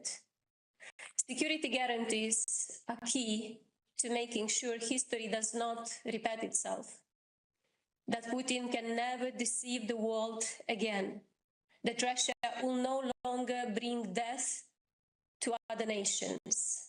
The world needs real security guarantees, clear, strong, and enforceable. Moldova supports these efforts. We stand with Ukraine in securing concrete guarantees that will ensure lasting peace. We support measures that strengthen Ukraine's security and prevent future aggression. This is not just about Ukraine. It is about all of us. And let me be clear, Putin would not stop at Ukraine. That is why our response must be firm, our support unwavering, because Ukraine is not just fighting for itself, it is fighting for all of us. And while Ukraine stands, Moldova stands, Europe stands. Let us make sure we're standing up, not standing by. Moldova stands with Ukraine. Moldova stands with freedom. And together, we will spare no effort for real peace to prevail. Slava Ukraini! Дякуємо, пані президент. А тепер з особливою приємністю я надаю слово її високоповажності пані Мете Фредеріксен, прем'єр-міністру Данії. Данія встановлює високі стандарти щодо послідовності та інноваційності підтримки України. Данська модель підтримки військово-промислового комплексу України є ініціативою, яка має стратегічне значення та довготривалий ефект для нашої боротьби. Ми потребуємо лідерства Данії. Прошу. Those who say that we are in a time when there are no heroes, they just don't know where to look. So it was said many years ago, and dear friends, today gathered here in Kyiv, we don't have to look very far to see the heroes of our time. Dear Volodymyr, you and your countrymen have been fighting now for 3 long years, a full-scale war of aggression started by Russia. You have defended not only your own country, but all of Europe. And I believe that none of us present in this room are able to put into words how grateful we are. But then we can show it in action. And therefore, I have three key messages today. Firstly, I strongly urge every European country to increase support for Ukraine. Not tomorrow, but today. Remove all self-imposed red lines, scale up military and financial assistance, and support production directly in Ukraine. Conditions for peace are to be set through strength, and I think that is the single most important task for Europe right now. Secondly, a ceasefire without a sustainable peace will cause a lot of danger to all of us. It will give Russia room to rebuild and to rearm and to relaunch an attack on Ukraine or another European country. I have never believed that this war is primarily about Ukraine. You are paying the price for it, but this war is about Russia. It's about the imperial dreams, and therefore I find it very difficult to trust Putin and to trust Russia. And it goes without saying that nothing should be negotiated without Ukraine, not only at the table, but in the center of the table, of course. Thirdly, we need to ensure Ukraine has a real and strong security guarantee. NATO membership is, of course, the strongest security guarantee. It is the easiest way forward, it's the cheapest way forward. I know that some allies are against this, and therefore I ask the question, if we cannot give you membership of NATO, and I think it's the only way forward, then we have to find another way to provide Ukraine with a clear, long-term security guarantee. Let me just conclude by saying that the best things about heroes is that they always win at the end. And if they aren't winning, then it's not the end. I said to you 3 years ago that Denmark stands with you all the way, and we will never go away from that point of view. We have to stand with Ukraine, and we have to stand with our continent. Therefore, I think we have to scale up as Europeans. We have to speed up to be able to protect ourselves and deter when it comes to Russia. And 3% will not be enough. It's simply not enough. My guess is that we have a couple of months to take all necessary decisions. Otherwise, we'll be too late. And being too late cannot be the conclusion. So it's time to stand up for Ukraine, and it's time to stand up for Europe. Slava Ukraini! Дуже дякуємо. Тепер я запрошую до виступу її високоповажність пані Міріам Спітері де Боно, президентку Республіки Мальта. Ми вдячні вам за вашу підтримку. Mr. President, Excellencies, distinguished colleagues. Today, we gather to mark 3 years since Russia launched its war of aggression against Ukraine, in violation of international law and the principles enshrined in the United Nations Charter. On this occasion, we remember the countless civilians affected, especially the most vulnerable, women, children, and the elderly. Since then, Ukraine has stood firm, demonstrating remarkable courage and resilience in the face of aggression. The time has come for this war to stop, and for the international community to stand firm in defending the principles of the United Nations Charter. It is time for Europe, the United States, Ukraine, and also Russia itself to work together to achieve a just and lasting peace. From the outset, Malta has been unequivocal. Ukraine's sovereignty, security, and territorial integrity within its internationally recognized borders must be withheld. We remain steadfast in this commitment.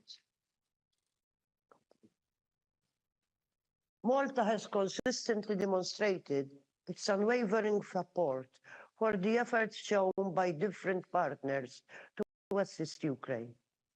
The EU and its member states have played a huge part, including through the provision of vital humanitarian assistance to displaced persons, the reconstruction of critical infrastructures, sanctions, and the provision of non-lethal military assistance through the European Peace Facility. Throughout our tenure as an elected member of the UN Security Council, and in our role as chair of the OSCE in 2024, Malta has maintained a firm and principled stance on the importance of upholding Ukraine's sovereignty and territorial integrity. As developments unfold, we must be clear in our strategy, firm in our demands, and unwavering in our continued support for Ukraine. Malta will continue to engage constructively in initiatives to put Ukraine in a position of strength and at the same time reinforce Europe's own resilience against external threats. While respecting our constitutional commitment to neutrality, Malta shall continue with its advocacy for the full respect of international law and the active pursuit of peace, security, and social progress. In the last few months, different initiatives have been put on the table. Malta has been strong in underlining that it stands ready to support any peace process that is grounded in the principles of the UN Charter. It is imperative that this peace process has the input of all the key players. Europe must play a central role, as the outcome of the discussions will shape the future of our continent and our collective security. Furthermore, it is inconceivable that Ukraine be sidelined and left out of the equation. History has shown that appeasement does not work. A lasting peace cannot be imposed. Europe and the United States share a strategic interest in securing peace. It is key that Europe and the US remain united and stand steadfast in ensuring that no country succeeds in redrawing borders through coercion and the use of force. To our Ukrainian friends, you know better than anyone else that the way ahead is not easy. As you look to Europe for leadership, security, and ultimately EU membership, know that we are ready to answer your call. Let there be no doubt, Ukraine, you are not alone. Malta will continue to stand by you, shoulder to shoulder, in defense of your independence, your sovereignty, and your territorial integrity, according to the tenets of international law. Thank you all. Дуже дякуємо. І маю честь надати слово його високоповажності пану Ульфу Крістерсону, прем'єр-міністру Королівства Швеція. Швеція є нашим надійним партнером, є нашим найближчим союзником. Прошу, пане прем'єр-міністр. Thank you so much, and dear Volodymyr, dear friends, we're all honored to be here in Kyiv on this very special day. What you Ukrainians have achieved in the last 3 years is actually astonishing. You have withstood an all-out attack by Europe's biggest army. You have taken huge strides towards membership in the European Union. Your institutions have continued to deliver for your citizens despite the war, and your economy keeps creating employment and growth, and not least innovation. All this despite Russia's daily attacks on your people, your energy supply, your infrastructure. Ukraine has truly become a symbol for resilience around the world. This is simply remarkable. Throughout these 3 devastating years, you have also had friends, not only here in Europe. Throughout the world, countries are demonstrating their opposition to Russia's aggression, its atrocities against your people, its attempts to destroy your economy, because they know that if Russia and Russia's crimes against Ukraine go unpunished, then the world will become dangerous for all of us. Throughout these 1,096 days, if I'm counting correctly, Ukraine has taken on an outsized part of the burden for Europe's security. This we need to acknowledge as we pay our deepest respect to all the people, civilians and military, that have been killed. As the US administration now takes initiatives, we may be entering a new and decisive phase. Europe and our partners now need to step up, as Mette said, our own efforts in support of Ukraine. European countries are taking on this task, and Sweden will assume our full share of it. First, we will further increase our military aid to Ukraine. Earlier this month, we announced our largest military support package so far, and today I can announce that we will allocate another 100 million euros for Ukraine's air defenses. We are already working on our next military support package. Second, we are working to further raise the cost of aggression for Russia and its enablers. We are making efforts to limit Russia's revenues from oil export and to introduce new sanctions. And finally, third, we have made important progress on a special tribunal for the crime of aggression against Ukraine. Russia must be held accountable for its illegal war. At this uncertain time, Sweden's task and the task of all your partners is to support Ukraine towards a just and lasting peace. Slava Ukraini. Thank you. Дуже дякуємо. Тепер я надаю слово його високоповажності пану Іліє Боложану, виконуючому обов'язки президента Румунії. Румунія справді є чудовим партнером і послідовним прихильником України. Прошу. Domnule președinte Zelenskiy, doamnelor și domnilor, se împlinesc astăzi 3 ani de la lansarea invaziei Rusiei împotriva Ucrainei și în curând se vor împlini 11 ani de când Ucraina își apără în mod curajos libertatea, independența și teritoriul.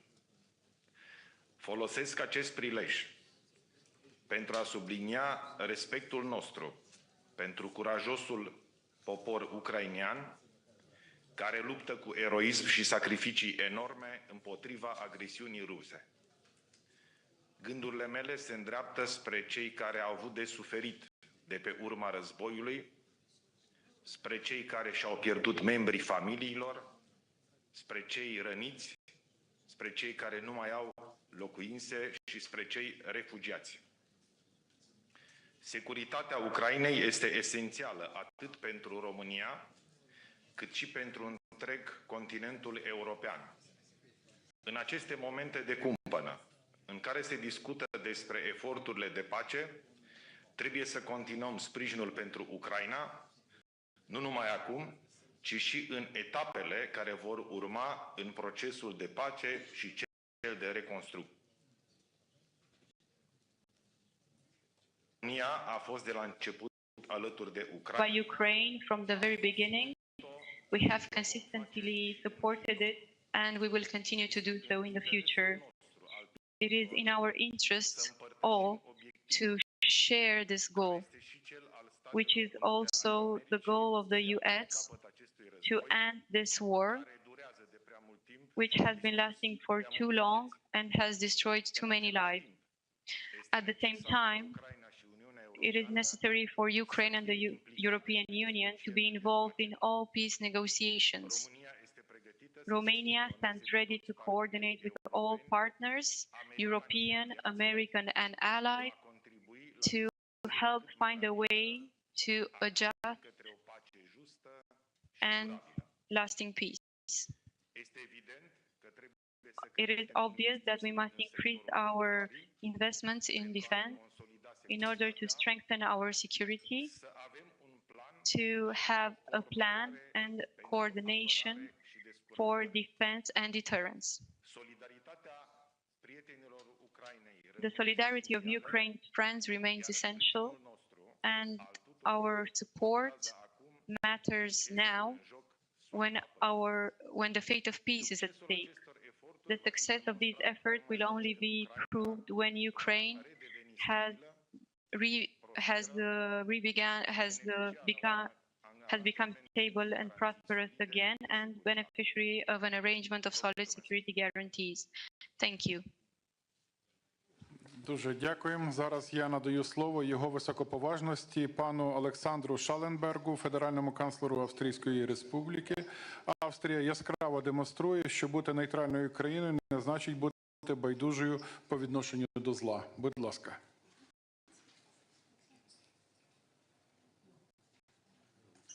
Dear colleagues, dear Volodymyr, dear Andrei, you're absolutely right. Being neutral doesn't prevent Austria to having a very clear stance on this issue.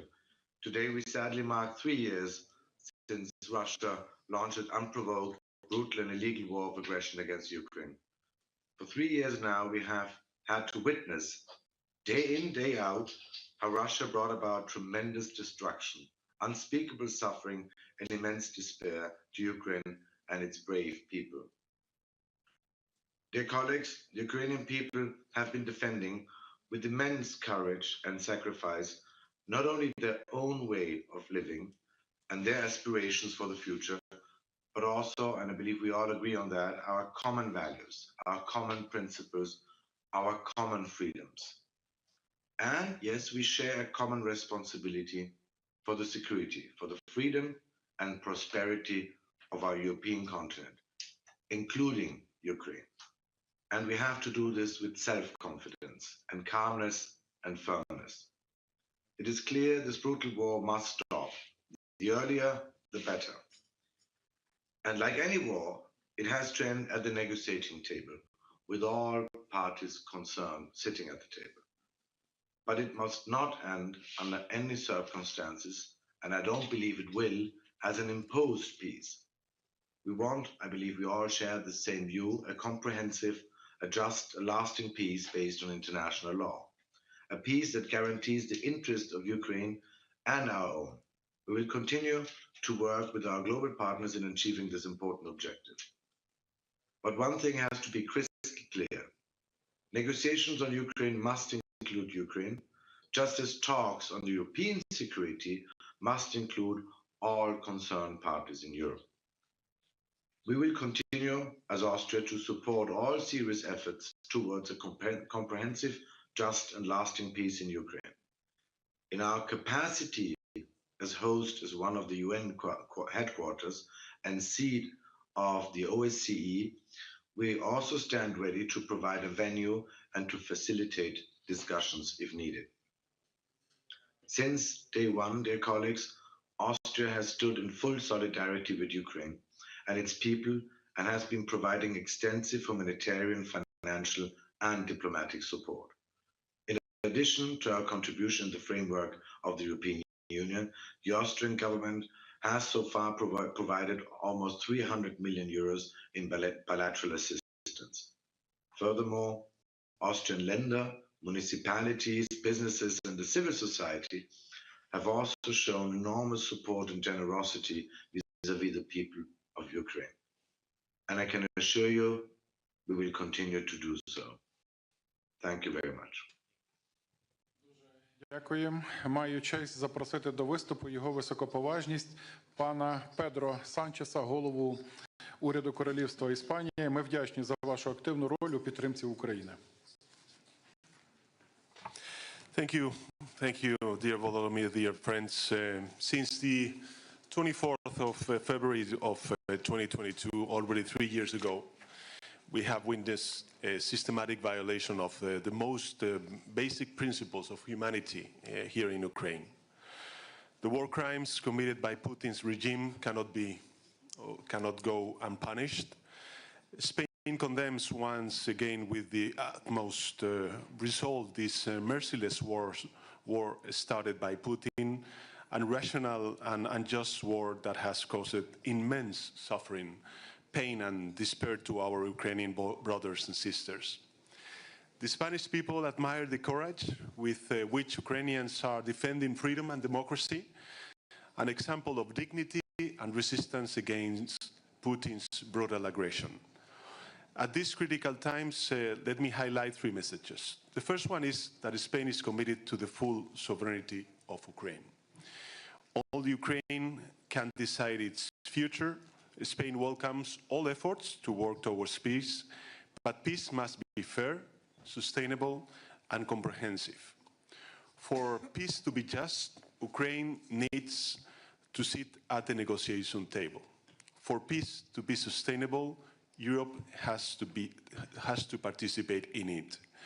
For peace to be comprehensive, it cannot be a mere ceasefire. Second, we will continue supporting as long as it takes. We will not let you down when you need us the most. Spain will continue to provide military support and equipment with even more determination than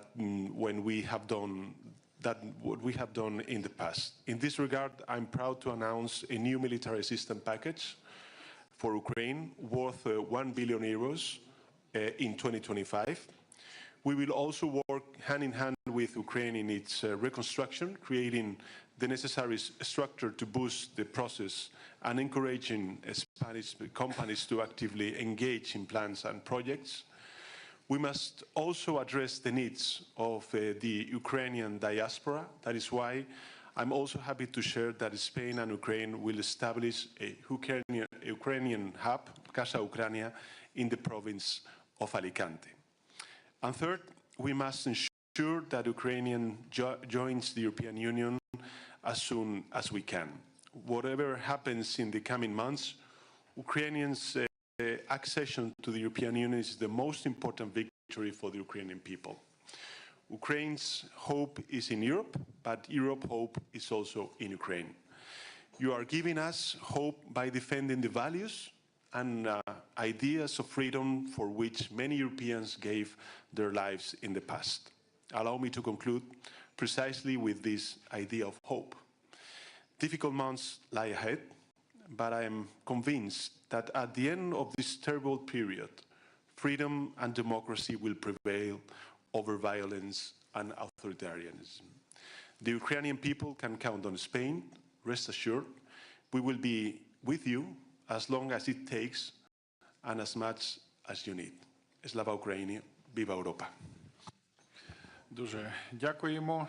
І тепер я запрошую до виступу його високоповажність пана Барта де Вевера, прем'єр-міністра Бельгії. Бельгія є другим партнером, який відіграє надзвичайно важливу роль у підтримці зростаючого флоту F-16 України. Ми цінуємо це. Будь ласка.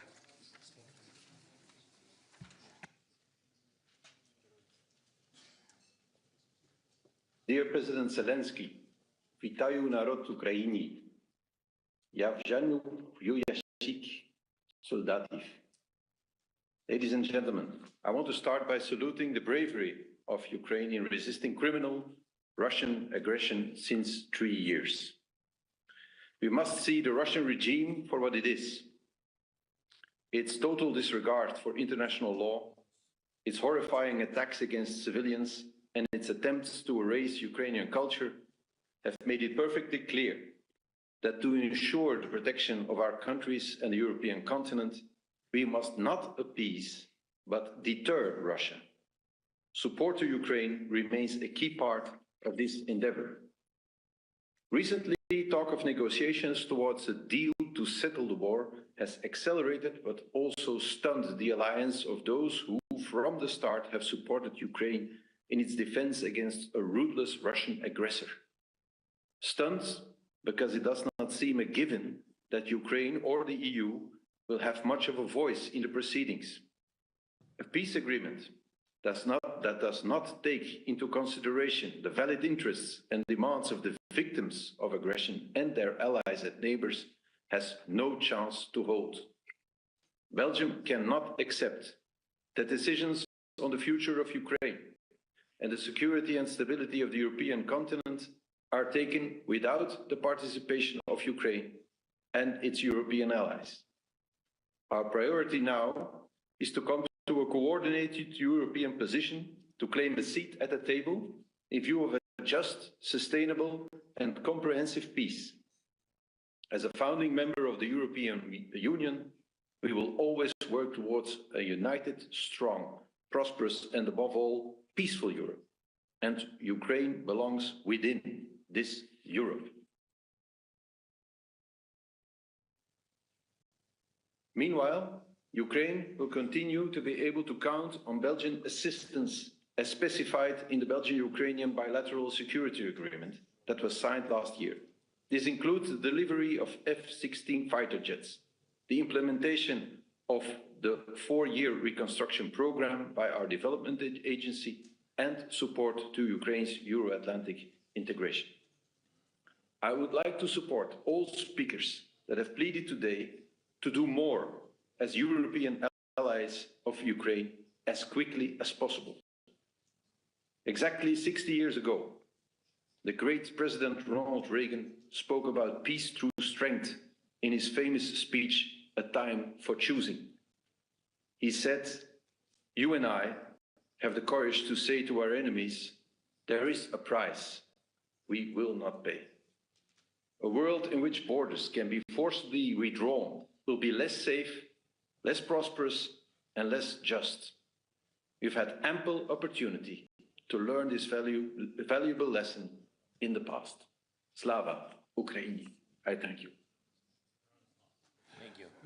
Дуже дякую. Тепер я радий запросити його високоповажність пана Росена Желязкова, прем'єр-міністра Республіки Болгарія. Ми вдячні Болгарії за всю надану підтримку і допомогу. Будь ласка. Шановний президенте Зеленський, шановні українські колеги, dear colleagues, 3 years ago, Russia launched a war of aggression against Ukraine, a war which is a direct assault against the peace and stability in Europe and the world, against the UN Charter and the principles of international law. Today, as we mark this dreadful anniversary, we gather to reflect on the struggle of the Ukrainian people and also to reaffirm our collective commitment to peace, sovereignty, justice, and the primacy of international law. The Ukrainian people have been living in suffering and destruction for more than 1,000 days now. Critical civilian infrastructure, such as nuclear plants and dams, have been damaged by military actions in complete disregard of the potential consequences for the environment and the civilian population far beyond the front lines. Ukraine has bravely held its ground, but the human cost of the war has been staggering. Tens of thousands of civilians, including children, have been killed or wounded. Millions have been forced to flee their homes seeking safety and refuge in neighboring countries and beyond. Forceful displacement, illegal abduction and deportation, even of children, have been the terrible experience of thousands of innocent Ukrainians. Ladies and gentlemen, there must be no negotiations on peace in Ukraine without Ukraine and the European Union. Ukraine must be given credible and robust security guarantees which are indispensable to any comprehensive, just and lasting peace on our continent. In the meantime, while Russia's war still rages on, we must continue our comprehensive support to Ukraine. Peace through strength is the viable strategy to put Ukraine in the strongest possible position ahead of any peace talks. Dear friends, Bulgaria reiterates its support for Ukrainians' independence, sovereignty, and territorial integrity. From the very beginning of the war, Bulgaria has been providing military, financial, political, and humanitarian assistance to Ukraine as part of the international support efforts. We will continue to do so as long as we can and to do the best of our abilities. As a member of European Union and NATO, Bulgaria reaffirms its commitment to further supporting Ukraine. Ukraine's future lies within the European family and the transatlantic community. The Ukrainian people must be given an opportunity to rebuild a strong, resilient, and democratic Ukraine. Only through unity and resolve can we make sure that the sacrifices made over the past 3 years are not in vain and will lead to a brighter, more secure future for Ukraine and for all of Europe and the world. Slava Ukraini! Thank you. Дуже дякуємо. А зараз з великим задоволенням прошу взяти слово його високоповажність пана Кіра Стармера, прем'єр-міністра Сполученого Королівства Великої Британії та Північної Ірландії. Ваше лідерство абсолютно безпрецедентне. Прошу до слова.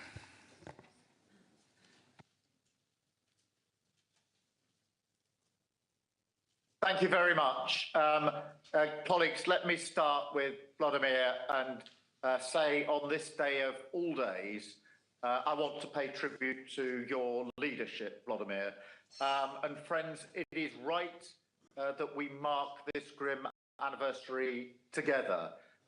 For 3 years, we have been united in opposition to Russia's barbaric invasion. And for 3 years, we've been full of admiration for the incredible response of the Ukrainian people. Their voices must be at the heart of the drive for peace. And I want to be clear that I hear them.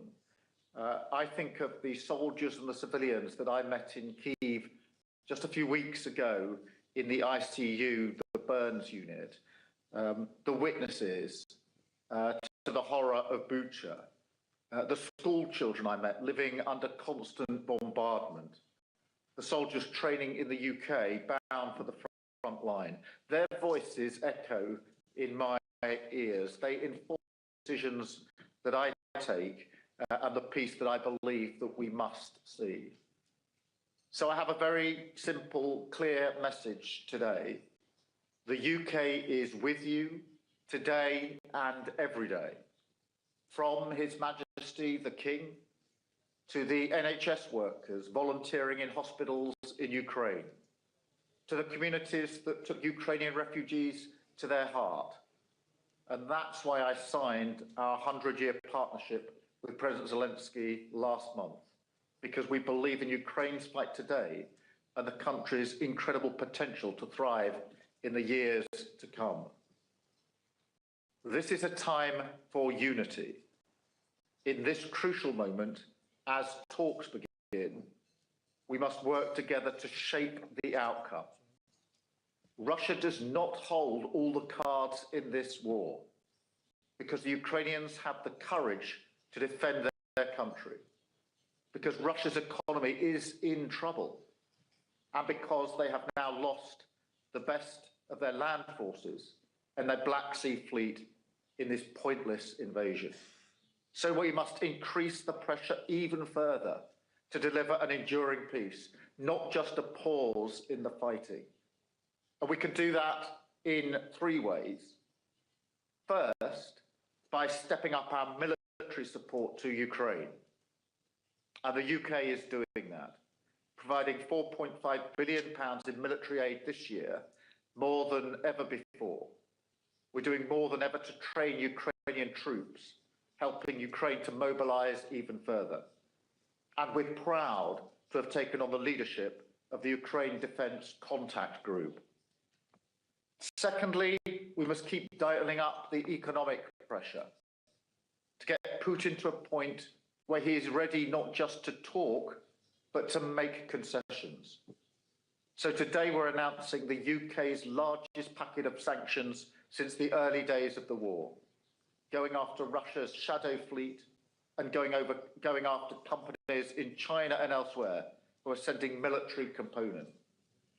Later today, I will be discussing further steps with the G7, and I'm clear that the G7 should be ready to take on more risk, including the oil price cap sanctioning Russia's oil giants and going after the banks that are enabling the evasion of sanction. Third, we must bring our collective strength to the peace effort. President Trump has changed the global conversation over the last few weeks, and it has created an opportunity. Now we must get the fundamentals right.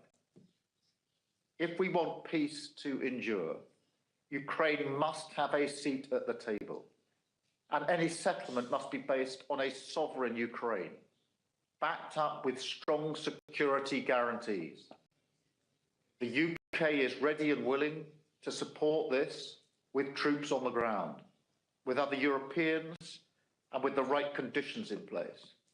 And ultimately, a US backstop will be vital to deter Russia from launching another invasion in just a few years' time. So we will do everything we can to get the best outcome for Ukraine and for us all. And let me close with one of the voices I mentioned earlier, a patient called Petro from the burns unit that I visited in Kyiv. He said to me, if Ukraine fails, Europe will be next. And that is what is at stake here. That is why we will always stand with Ukraine and with our allies against this aggression and for a just and lasting peace. Slava Ukraini. Thank you. Ще раз дякуємо вам за ваше лідерство. Ми продовжуємо включення з особливих місць нашого опору та стійкості. І зараз я маю честь передати слово пані Ользі Каменевій, лікарю, яка виконує свої обов'язки в Херсоні, місті, яке було звільнене від російської окупації. Будь ласка.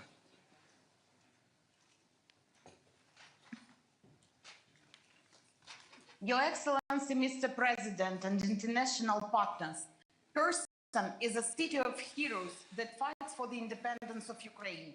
Every day, our city endures relentless attacks on civilian infrastructure. Yet, the people of Kherson continue to live and to fight. Today, we address you from the newly constructed underground maternity hospital, established through the initiative and support of the President Volodymyr Zelenskiy. In this facility, under extraordinary challenging conditions, dedicated medical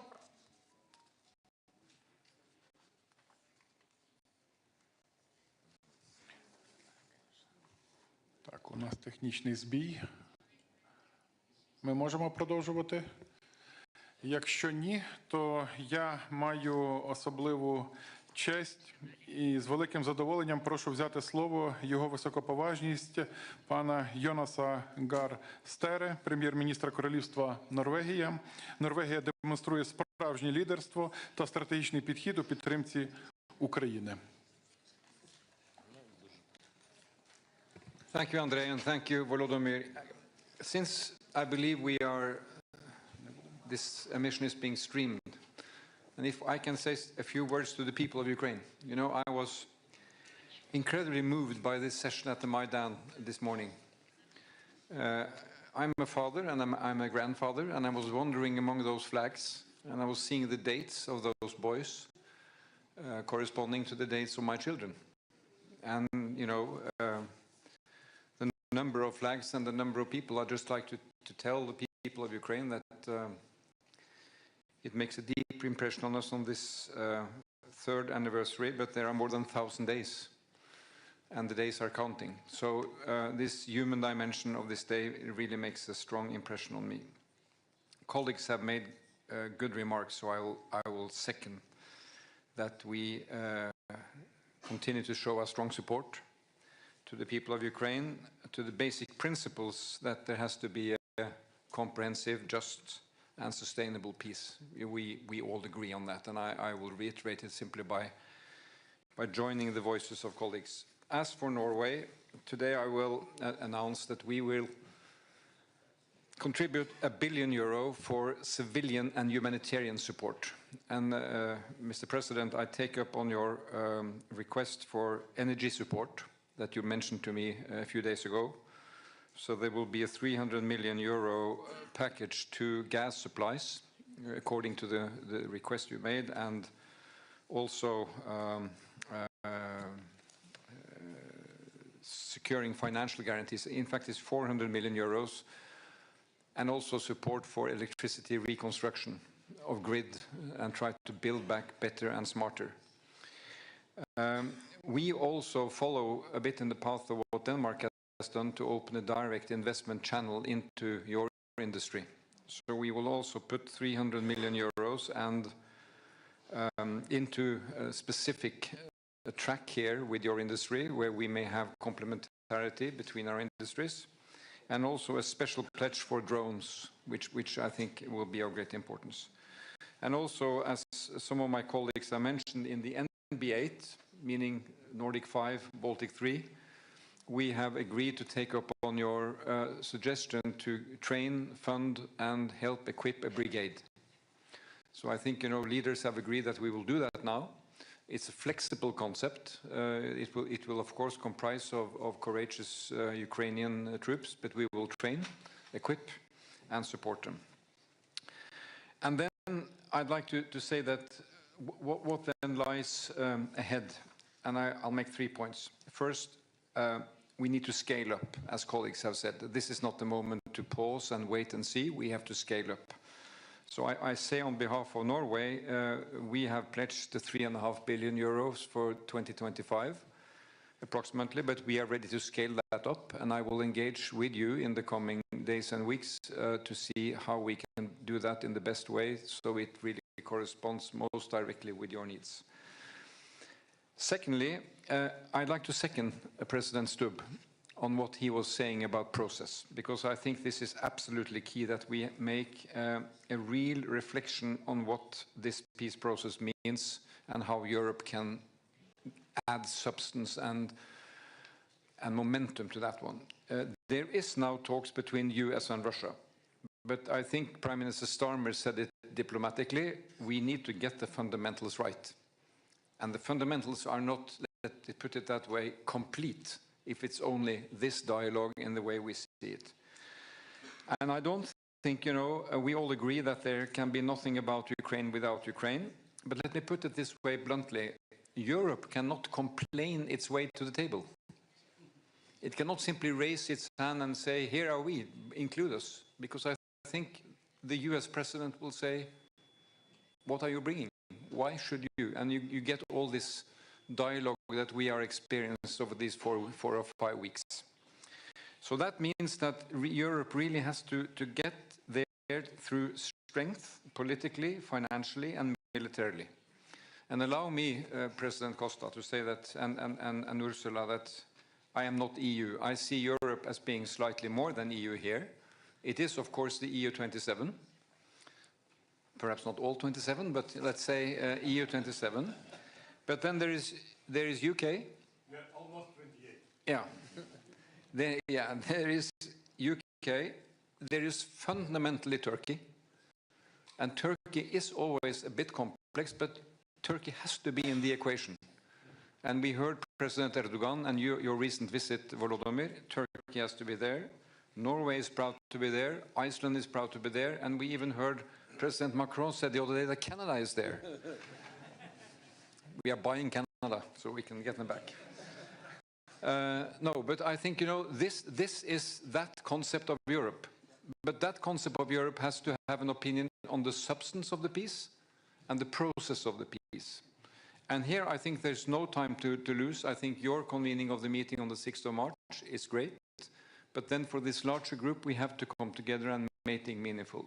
Macron is in Washington today, Starmer in another few days, but we have to bring this together. Because if we don't, there is not a European voice, and then we are simply much weaker. So my final point here is that for us to make a contribution to security guarantees, and we have to do that, the best and fundamental security guarantee is to bolster Ukraine, that Ukraine has strong capacity from its military capacity. Then there has to be a European security guarantee with a US backstop.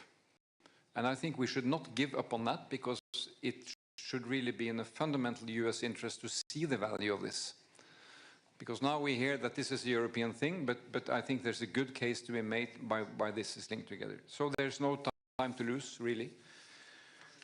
Finally, when we saw this from the clinic here, I read and met the other day Timothy Snyder in Oslo, and he has written extensively on Ukraine, and he's using this notion to define freedom. And he's saying the Ukrainians have invented a word which is called deoccupy. I never heard that before. We are being deoccupied. So the question was, is a village, is Bucha a free city? Do they enjoy freedom just because they are deoccupied? And the answer is no. You are still under war, you are still under attack. So defending Ukraine's freedom is not only about securing the occupation, it is securing sovereignty, independence, and territorial integrity. That is the package of freedom. Slava Ukraini. Дуже дякуємо вам, шановний пане прем'єр-міністре. І маю честь запросити до слова його високоповажність пана Кіріакоса Міцотакіса, прем'єр-міністра Грецької Республіки. Ми вдячні вам за політичну і практичну підтримку нашої країни. Thank you, dear Volodymyr. Dear colleagues, today we mark the third anniversary of Russia's brutal and unprovoked invasion of Ukraine, a watershed moment that has shattered a long period of peace and stability in our continent. From the very beginning, Greece has steadfastly supported the sovereignty and territorial integrity of Ukraine. We have been unwavering in our calls for the respect of international law and the United Nations Charter. And Greece has faithfully stood by Ukraine, has provided vital military but also energy assistance. It has opened up its doors to thousands of refugees who fled the horrors of war.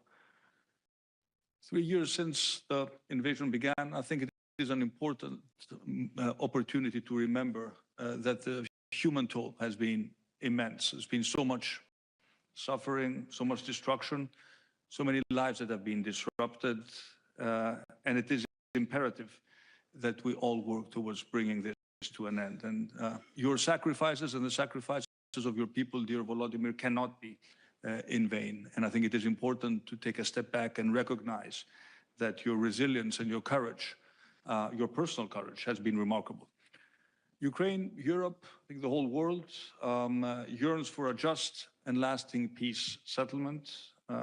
Ukraine deserves a peace that is forged through strength, and a peace that will respect its independence, but primarily will ensure its security. At the same time, I think it has been a common thread of all our interventions. Only Ukraine can, should, and will decide on accepting or rejecting any peace formula. No one can make this decision for Kyiv. And it must be ensured that Kyiv is part of the process, and only Ukraine has the right to decide on its future. I think we have all agreed on two basic, simple principles: that a just peace cannot be confused with an unjust capitulation, nor can a temporary ceasefire be confused with a lasting peace. And we need a peace settlement with very clear security guarantees, which will act as deterrence and prevention in the future, guarantees that will be robust, that will be effective, so that any future aggression is deterred and peace is preserved. The stakes have never been higher, in particular for our European security, and we are willing to work together with the European, with our American, with our international partners towards facilitating the attainment of a lasting peace. But we in Europe also need to step up our commitment to our own collective European defense. Greece has been spending more than 3% of our GDP on defense, and the time has come for others to do the same. And after 3 years of war that have brought destruction on an unimaginable scale, we need to support this goal. We need to act with greater resolve. We must not only bring an end to the current conflict, but make sure that we forge a model for preventing such calamities in the future. The road ahead is not going to be easy. Will undoubtedly be fraught with challenges, but it's a vision that drives us forward, a future where Ukraine stands as a country in peace, a secure, democratic, independent, but also, dear Volodymyr, a European Ukraine, a nation that can look ahead with optimism and confidence. Thank you. Дуже дякуємо. І тепер я надаю слово його високоповажності пану Міхалу Мартіну, Тішеху Ірландії. Ми вдячні вам за вашу підтримку і допомогу. Прошу. Thank you, and I want to thank you, Volodymyr, for convening us today. And I want to pay a personal tribute to you for your courage and your dignity throughout this war. I can recall 3 years ago at the EU Council meeting when you spoke to us on the eve of the illegal and brutal invasion of Ukraine by Russia. And we were struck by your courage then. You took a decision personally to stand your ground and to lead the resistance of the people of Ukraine. And so did the people of Ukraine, who have earned the admiration of people all over the world for their extraordinary courage and their resilience in the face of incredible odds. We think of all of those who have lost their lives in protecting their homeland and in defending their people. And we think of all the children who have been abducted, which is an appalling war crime in itself, and reminds us that there simply has to be accountability for war crimes of that magnitude and of that kind. And we will work with our colleagues in ensuring such accountability. For a small country like Ireland, the international rules-based order is ultimately the only basis for our security. And that is why the war that Ukraine has been defending its integrity and sovereignty is so important for small nations all over the world. You are protecting and fighting to uphold the principles of the United Nations Charter and in terms of sovereignty and integrity, but also in terms of the rules-based order. And that context, Europe has been unified, has been firm so far. And we in Ireland stand with you, and we do need to say more, we do need to spend more, and we need to do more. And Ireland will contribute more financially on all fronts and in all areas, and will strengthen our commitments on that front. I believe it's extremely important for us in the European Union to accelerate Ukraine's membership of the European Union, an important dimension to Ukraine's long-term security, and something that Ireland is very keen to push and to strongly support. Could I say also that we will continue to support sanctions and also the whole area of frozen assets and the utilization of frozen assets for the reconstruction of Ukraine. Because those who engage in illegal and brutal invasions and who breach the very basics of international rules and sovereignty have to know that ultimately there has to be a price for the destruction that has been wrought as a result of this war, particularly the destruction of the civilian and energy infrastructure of Ukraine itself. And the next European Union summit, the emergency summit being convened on the 6th of March, will be a very important moment for concrete actions which Ireland will strongly support, both the Commission and President Costa in the agenda that they will bring to the table on that occasion. I think it's very important also that we remember that Russia has not achieved the objectives that it set itself when it illegally invaded Ukraine 3 years ago. We need to remember that and take solace and strength from that, because the unity of the resistance has had an impact.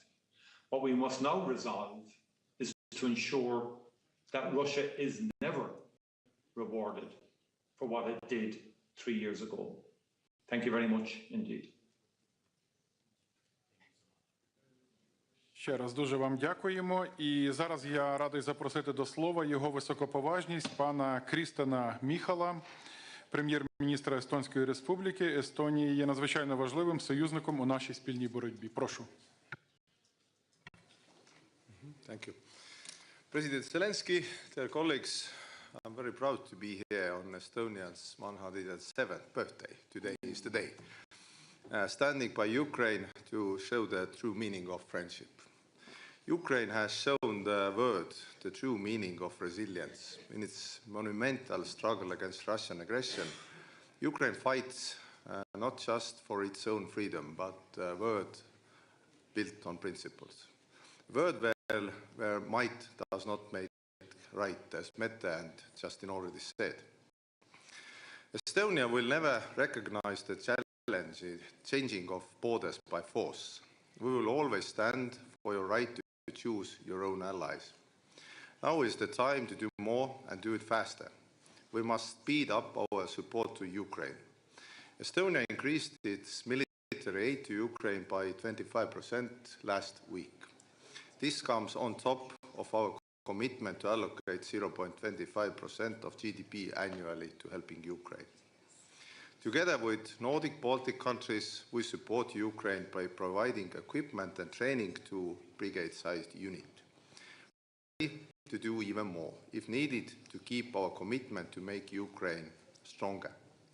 We continue our work on Ukraine's reconstruction. We see Ukraine's future in EU and NATO and assist every way. It is also time to maximize pressure on Russia. We are working to ensure frozen assets are used to support Ukraine. Sanctions have already cut Russia off from the European financial and capital markets. Trade is severely limited. It is up to Europe to decide when and how we will change these measures. We, Europe, are forced to be reckoned with. I very much liked what Jonas already said, that you cannot complain yourself to the table. This comes through a push to cut Russia out of business. We fully support all the efforts of our partners to advance an ambitious aid to Ukraine and remain committed to maintaining open and constructive dialogue with the United States. Finally, a just and lasting peace requires the participation of Ukraine and Europe. Only Ukraine can decide its own terms for peace. No conditions should be imposed from the outside. No topic is off the table except one: surrender. Your fight is our fight, and your victory will be victory for European security. Slava Ukraini! Дуже вам дякуємо, шановний пане прем'єр-міністре. А зараз я прошу взяти слово його високоповажність пана Даніеля Гріша, прем'єр-міністра князівства Ліхтенштейн. Ми вам вдячні за підтримку. Thank you, Andrei. Dear Volodymyr, dear colleagues and friends, I wish to thank Ukraine for their leadership. Times are difficult, but difficult times need courageous ideas, steps, and decisions. What the Ukrainian people and the Ukrainian leadership did symbolizes exactly this courage, a courage to stand for European values, European unity, and Europe itself. Today's summit serves therefore as an important occasion to honor Ukraine's unwavering courage in defending itself, in defending Europe and the rule of law as the cornerstone of our security architecture. I do agree with all the important remarks my dear colleagues did before me, and I therefore just like to highlight 3 points from a Liechtenstein perspective. Firstly, a peace effort will only be sustainable and lasting if it has Ukraine's consent and deters the crime of aggression. Secondly, Europe's security depends on the security of Ukraine. Liechtenstein calls for a just and lasting peace in line with the international community's clearly established benchmarks set out by the United Nations General Assembly. This includes accountability for war crimes and reparations by the aggressor. And thirdly, but maybe most importantly, we need European answers to European problems, and we need a vision where our continent is heading to. I am therefore thankful for the words of EU President Ursula von der Leyen, the words of President Zelensky, and the ones that spoke before me. As most of you know, Liechtenstein reached out in the last month to receive your vision and the thoughts about Europe in these challenging times, and especially against the background of Russia's war in Ukraine. These days, all of you will receive a copy of the Book of Europe. You can see behind me with the subtitle First-Hand Visions of the Future of Europe, which will be released this very Thursday at the Council of Europe in Strasbourg. I am very thankful to all of you who contributed to personal visions of Europe, beginning with the today present Prime Ministers of UK, Spain, Norway, Albania or Ukraine, and more than 30 leaders of Europe. I am also thankful to the Liechtenstein Parliament for their courage and vision to dedicate an additional budget line to finance the reconstruction of Ukraine. With its decision, our Parliament made it very clear that a rebuilt Ukraine must be part of the vision of Europe. We all know that every cloud has a silver lining, and for me, that silver lining of the current situation is that we in Europe stand together to continue to work on a good, strong, and united Europe. A Europe where, like in a team, every member contributes and adds value based on its capabilities and strengths. Slava Ukraini, Slava Європі.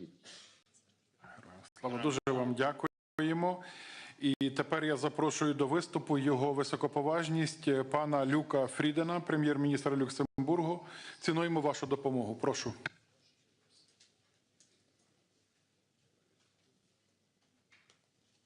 Dear colleagues, 3 years ago, no, I should say 10 years ago, Russia launched an illegal war of aggression against Ukraine.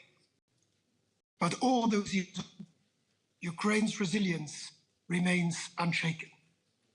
On this occasion, I would therefore like to pay a tribute to the thousands of brave Ukrainians that have made the ultimate sacrifice, and to the courage of the millions of Ukrainians that continue to endure unimaginable suffering, fear, and to defend our freedom. This is a war, and now is a time when fundamental principles of the world order are tested. And I would therefore like today at this gathering to highlight 3 points. First, when international law is trampled on, when the principles enshrined in the UN Charter are violated, the price we all end up having to pay is high, especially for smaller nations. As Miriam from Ireland also stressed a few moments ago. Ukraine's fight is therefore our fight, because if we allow aggression to succeed, it will happen again. It is up to us to ensure that we preserve a world, yes, way of life for the generations to come, in which international law is respected, rules are upheld by force. Second, Ukraine's future is tied to ours, and European security depends on all of us standing together, firmer and more united than ever. This means strengthening our Europe and our collective support, militarily, financially, and politically, to ensure Ukraine not endures, but prevails. It also means that we continue to support Ukraine to achieve peace through strength, a just and lasting peace, a peace negotiated by Ukraine, by Europe, for Europe. Third, the cost of standing with Ukraine is real. The cost of inaction is far greater. If we let aggression win, we undermine the very foundations of European peace and stability. My country, Luxembourg, will not be a bystander. We will continue to support Ukraine, not just because it is the right thing to do, but because it is vital for our own future. As Europeans, it is our duty to match Ukraine's courage with unwavering solidarity. Because it is not just about one country's survival, it is about the future of Europe itself. And therefore, I also welcome Antonio Costa's invitation for an extraordinary European Council in the next week. In January 2005, I stood in Kyiv at the end of the Orange Revolution on behalf of the then Luxembourg presidency of the European Union. And I said, Ukraine has a strategic importance for the European Union.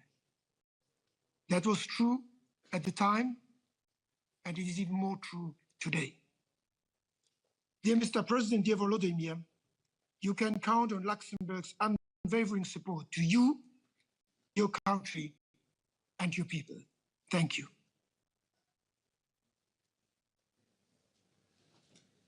Дуже вам дякуємо. Ми знову переносимося в особливі місця, і зараз ми підключатимемося з керівництвом Запорізького регіону, який щодня потерпає від російського терору, від щоденних обстрілів. Будь ласка. Dear Mr. President, dear diplomats and representatives of our partner countries, right now we are speaking to you from underground school, located 7 meters deep. This is because the fighting is taken just 40 kilometers away, and enemy missiles can reach Zaporizhia in under 1 minute. That is why 60,000 of our children have to study underground. Right now, behind me, the children are holding photos of destructions of enemy bringings to our region every day. Every day, our enemies fires missiles, Gwildin bombs, and Shahed drones cross the region. As a result, over 17,000 buildings were damaged. As an example, during last day, the enemy attacked the Zaporizhia region more than 400 times. Despite all this, we stay strong. At the same time, here in Zaporizhia region, thanks for support of Ukrainian people, President Volodymyr Zelenskiy and our international partners, our region continue to support life of hundreds of thousands of people. We are keeping schools, kindergarten, hospitals, and other critical infrastructure operationally and much more. For over 1 million people who left the occupation, Zaporizhia has become a logistic hub, and over 200,000 IDPs stay here. All these people are dependent on your support, dear international partners. We can only stand up to the aggressor with uniting of efforts. We thank everyone who stands by our people in this challenging time. Our region continues to unbreak important work to the front line. Together, we will win. Mr. President, dear diplomats, partners, and guests, Zaporizhia is going through very hard times. Every day, the enemy attacks us that takes the life of our people. Even with dangers, we keep working. We make sure the city function, repair buildings, and help people. Thousands of the workers, rescuers, teachers, and volunteers work day and night, sometimes for days without rest. Right now, we are speaking from an underground school built in Zaporizhia with the help of the President and First Lady. For the first time in 3 years, children have returned to school. They sit at their desks and meet their classmates. Teachers finally saw all their students together. There are already several schools like this, but they are more than just schools. They are a symbol of the strength and hope. We thank everyone who support us. Zaporizhia is a city of strong and brave people. We will stand until peace comes to our land.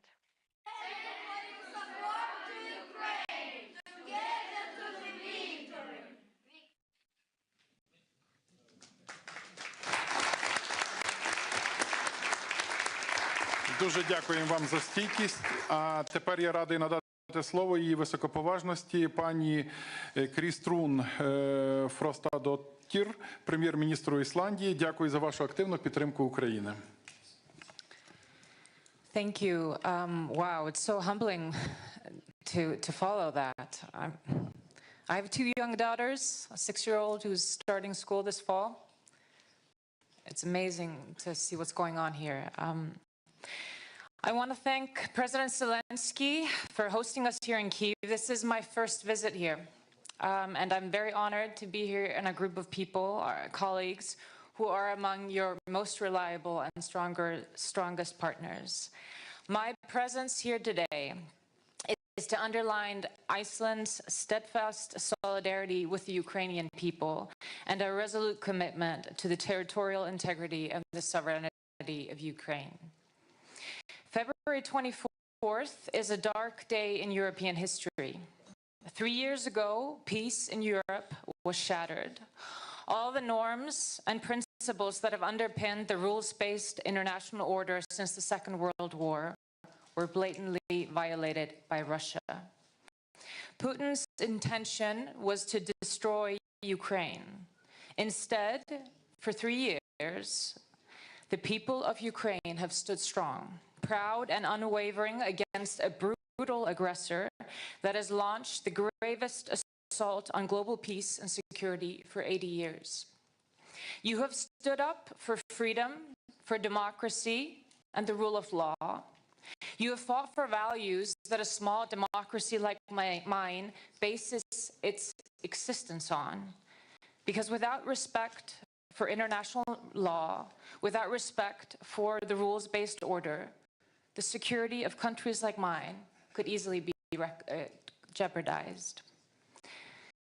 Zelenskyy, we recognize this.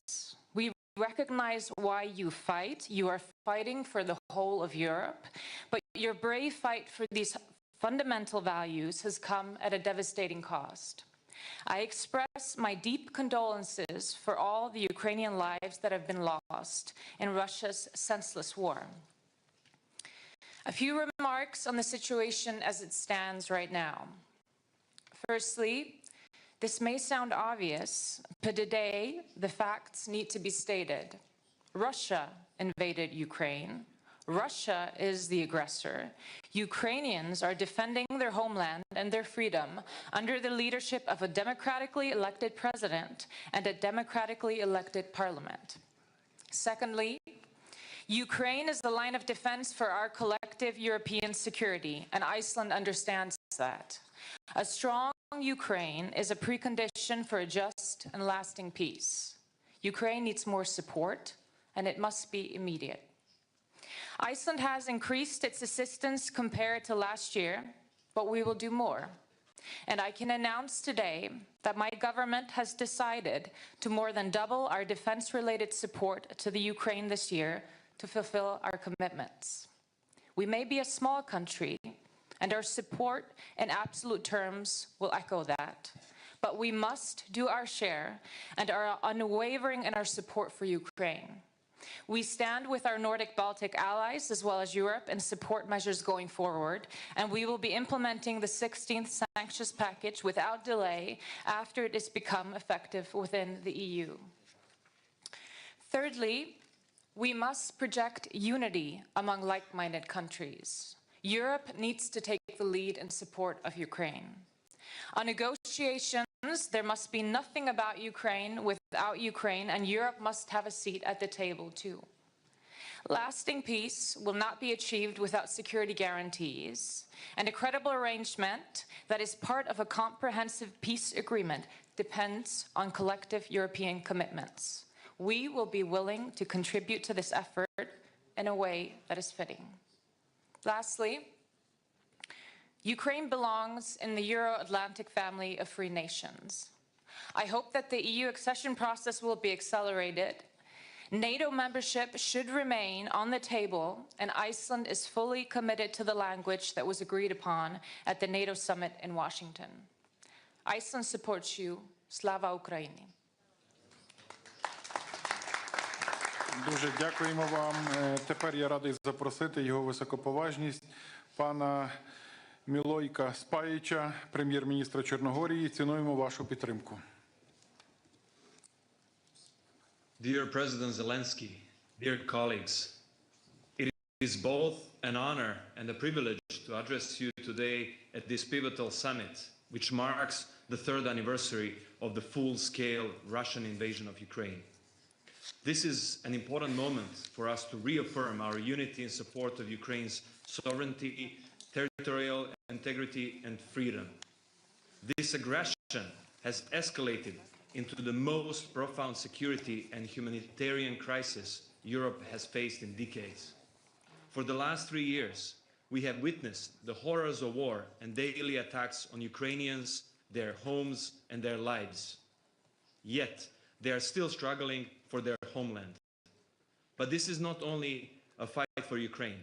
This is a fight for freedom, justice, and peace across the globe, aimed at preserving a world where dialogue, not war, resolves disputes. We in the Western Balkans have felt the destabilizing effect of this conflict too.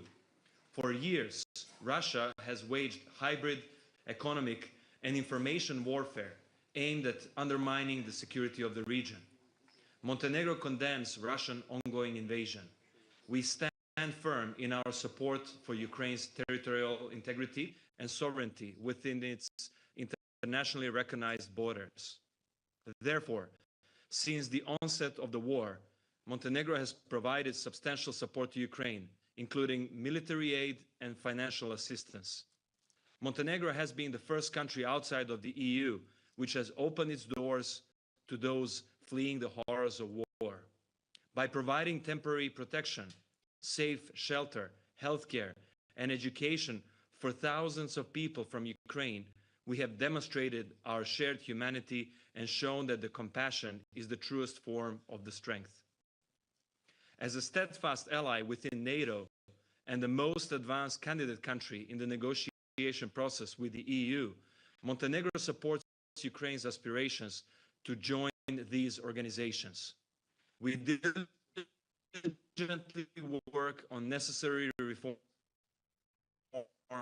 and support each other in fulfilling relationships. Moreover, our two countries are currently negotiating an agreement on security cooperation and long-term support. This agreement will strengthen our defense and security ties, focusing on military assistance, defense industry collaboration, intelligence sharing, and countering cyber and hybrid threats. In addition to that, in close cooperation with our EU and NATO partners, Montenegro has fully aligned with sanctions against Russian Federation, targeting critical sectors including finance, energy, transport, and technology. Ladies and gentlemen, Montenegro knows very well the price of peace, the importance of independence, and the sacrifice it demands. Our history has taught us that freedom is a gift earned through resilience, unity, and unwavering resolve. It is in this spirit that we stand by Ukraine in its fight for the principles that bind us all: democracy, economic security, human rights, rule of law, liberty, dignity, and patriotism. While Montenegro strongly supports the beginning of diplomatic efforts to resolve the conflict, it is essential that any peace be fair, just, and uphold Ukraine's sovereignty and right to chart its own path and orientation for the future. Thank you very much. Slava Ukraini. Дуже вам дякуємо. І я радий запросити до слова його високоповажність пана Роберта Голоба, прем'єр-міністра Республіки Словенія. Цінуємо вашу допомогу.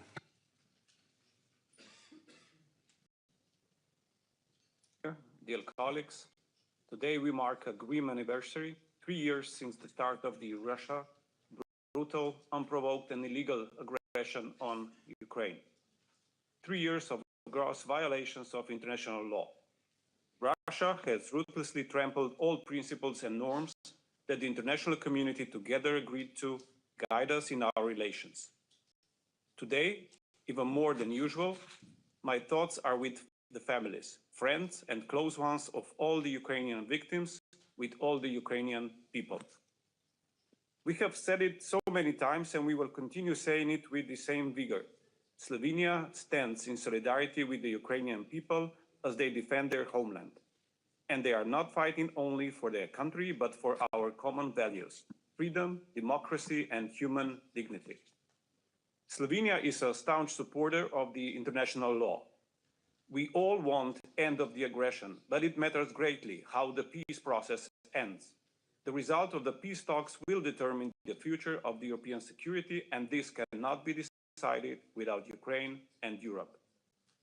We need a lasting solution and a just peace, based on the UN Charter. We remain a strong supporter of Ukraine on its European path. Decision about the Ukrainian NATO membership is, as agreed at the NATO summit in Washington, irreversible. It must remain at the negotiating table. Slovenia, especially in its capacity as a member of United Nations Security Council, will continue sparing no effort in being active on the diplomatic front in helping Ukraine achieve just and lasting peace with sufficient security guarantees. Many important things have been said today, and I'm glad we gathered in such a big number and showed such strong and unwavering support for Ukraine. Let me just fully support the Finnish President Alex elements of the process he laid out earlier. We should work along those lines he presented with unity and due diligence. Thank you for your attention, and Slava Ukraini. Дуже вам дякуємо. Зараз маю честь надати слово Руслану Стефанчуку, голові Верховної Ради України. Прошу вас, пане голово. Thank you. Dear colleagues, I'd ask you to give the headphones, I'll speak in Ukrainian.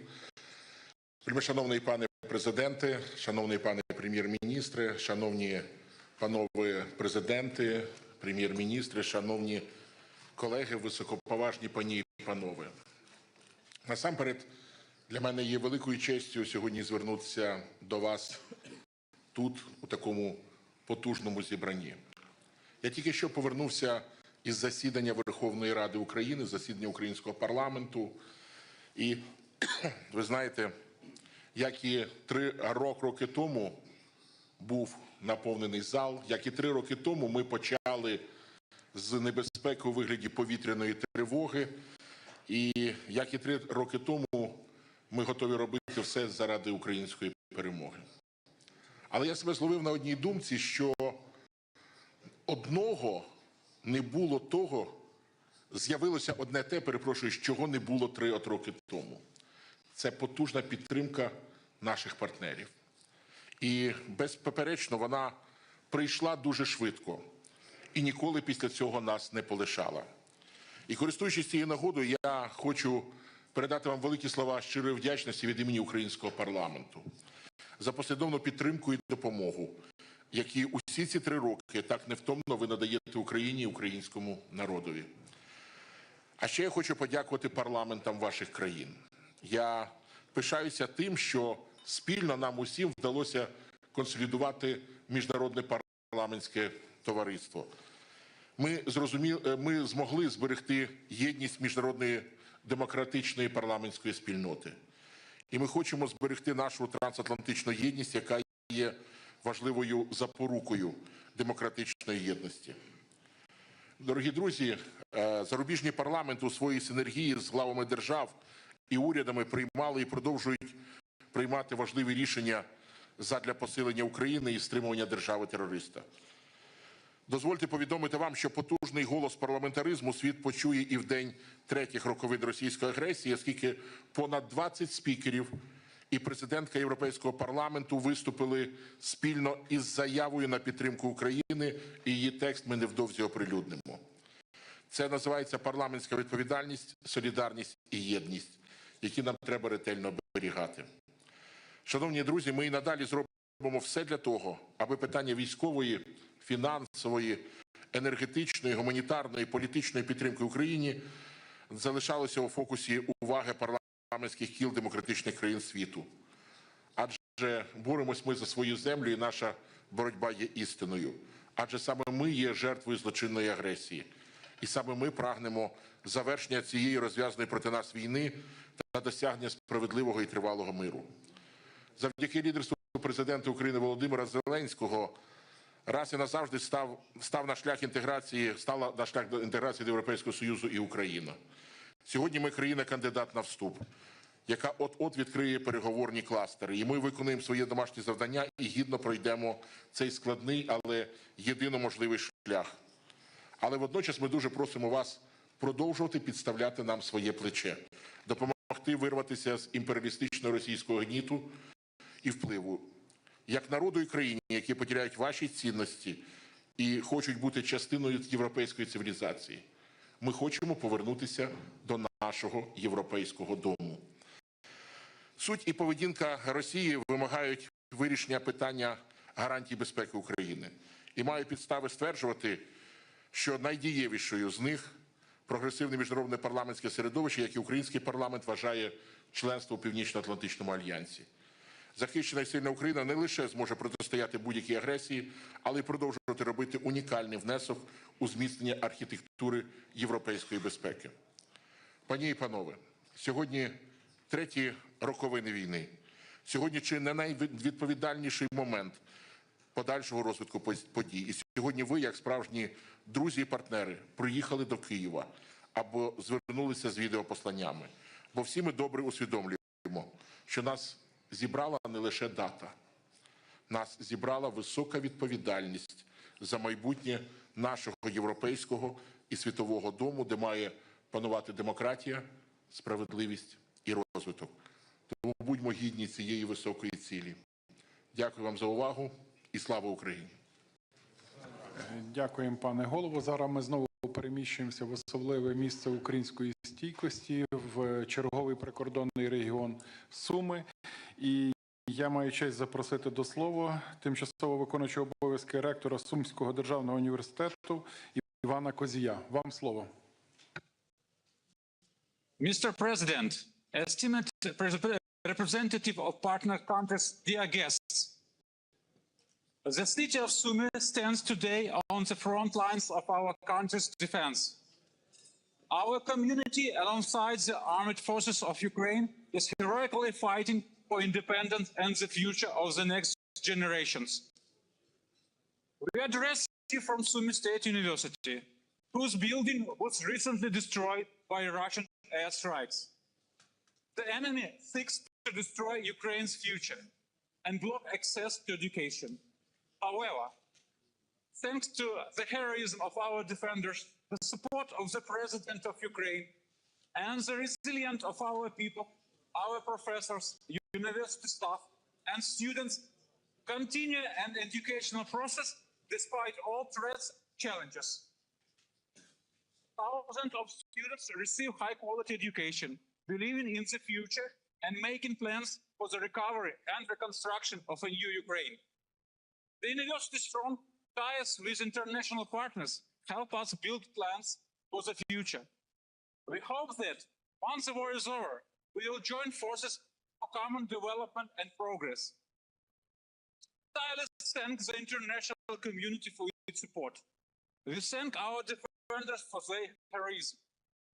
We thank the President for his attention to Sumy region and the education of Ukrainians. Together, we will win.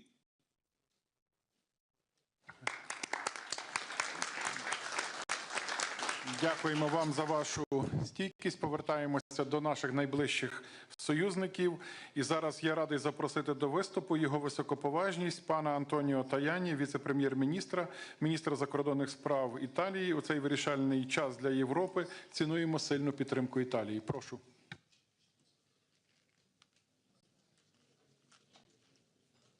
Dear President Zelensky, 3 years already passed from the beginning of the war launched by Russia to invade Ukraine, 3 years of resistance of the Ukrainian people on battlefields and in the cities. The Ukrainian people show the courage on the front line but also in their everyday life. Today, we join you in paying tribute to them.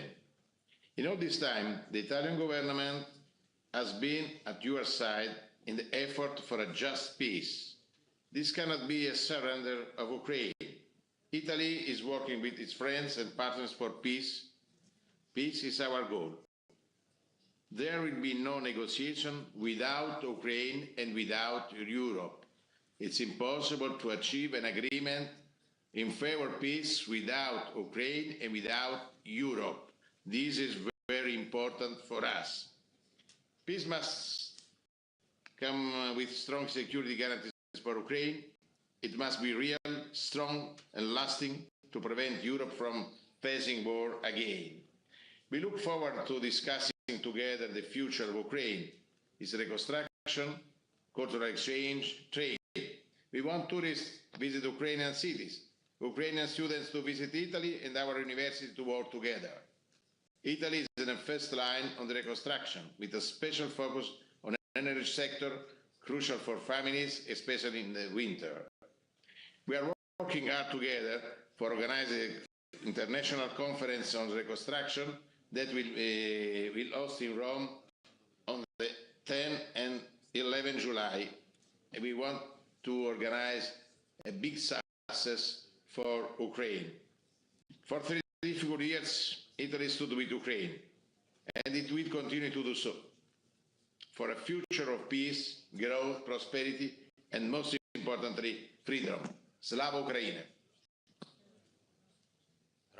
Дуже дякуємо вам. І зараз я маю честь запросити до виступу пана Дениса Шмигаля, прем'єр-міністра України. Прошу вас, пане прем'єр-міністре. Дякую. Distinguished leaders of Europe and the world, Excellencies, Mr. President, dear colleagues, partners, first of all, let me express the highest appreciation and gratitude to all of you, to your countries, to your nations, for your unwavering support during these 3 years, from the very beginning till today, till our victory, till our mutual victory, I would say. Today we stand at the epicenter of historic events that will define the future of our countries, our people, and the values we cherish. For 3 years, Russia has waged a brutal full-scale war against our country.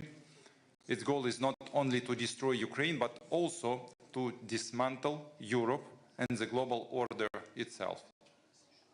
They intend to destroy the Europe that gave birth to democracy, the Europe where human dignity and human rights are paramount. For years now, Russia has been waging a hybrid war against European nations, and this reality can no longer be ignored. The enemy targets our core values: freedom, human rights, unity, and cooperation aimed at building our common future. The Kremlin seeks to fragment the European continent piece by piece, aiming to dominate each part individually. Only through collective unity we can effectively resist this aggression.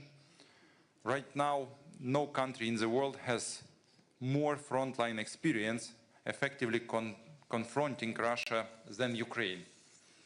Behind us stands a battle-hardened army and an innovative defense industry. Ukraine holds the keys to Europe's energy independence, critical raw materials autonomy, and the potential to establish a major manufacturing and logistical hub for the entire continent. Ukraine always has been and always will be an integral part of the Creator European family. Our unity is a guarantee of our security and economic prosperity. As long as we stand shoulder to shoulder, nothing and no one can defeat us. Today, Ukraine is paying the highest price imaginable in this war against Russia. In lives lost, infrastructure destroyed, and severe economic damage. With our resistance, we have bought Europe valuable time. Time to unify, time to act decisively, and time to implement concrete measures to safeguard the continent from catastrophe. We cannot afford to waste this opportunity. Even years ago, when Russia annexed Crimea and started war in Donbass, many saw it merely as passing clouds in an otherwise clear sky. Today, a massive storm of war rages at the heart of Europe, a storm that could at any moment move further west. That is why now is the moment for decisive and unified action to protect European security. Ukraine is already doing everything possible to defend our shared home, and we will continue to do so. We trust that Europe and the entire international community will respond with courage to this defining moment through decisive actions, visionary leadership, and unwavering solidarity. It's time for a strong, united Europe, a Europe in which a strong Ukraine takes its rightful place. Thank you for your support. Thank you for your participation in today's forum. Slava Ukraini! Thank you. Дякую вам, шановний пане прем'єр-міністре. Тепер я запрошую до виступу його високоповажність пана Петера Кмеца, віце-прем'єр-міністра із відновлення, стійкості та використання єврофондів Словаччини. Цінуємо надану вашою країною допомогу. Прошу. Thank you very much, dear President Zelensky, Your Excellencies, ladies and gentlemen. Thank you for the opportunity to address this assembly. In recent years, Europe has witnessed a total war that was not experienced in many decades. 3 years of Russia's invasion of Ukraine, 3 years of hostilities, huge number of human casualties, extreme destruction of the Ukrainian economy and infrastructure. Moreover, past weeks has also shown a shift in the United States approach to foreign policy. This shift has prompted a necessary re-evaluation of our collective security framework that has been broadly discussed also at this forum. The new US administration has undertaken steps to start the process that might lead to peace talks. However, Ukraine and the EU must be at the table. It's the quality of the outcome that will determine European and Ukrainian security and stability in the longer term. Slovakia has consistently called for a peaceful resolution of the war, which would prevent the loss of civilian life, importantly, maintaining Ukraine's sovereignty and political independence in line with international law. Against this backdrop, we support every effort leading to a comprehensive, just and lasting peace.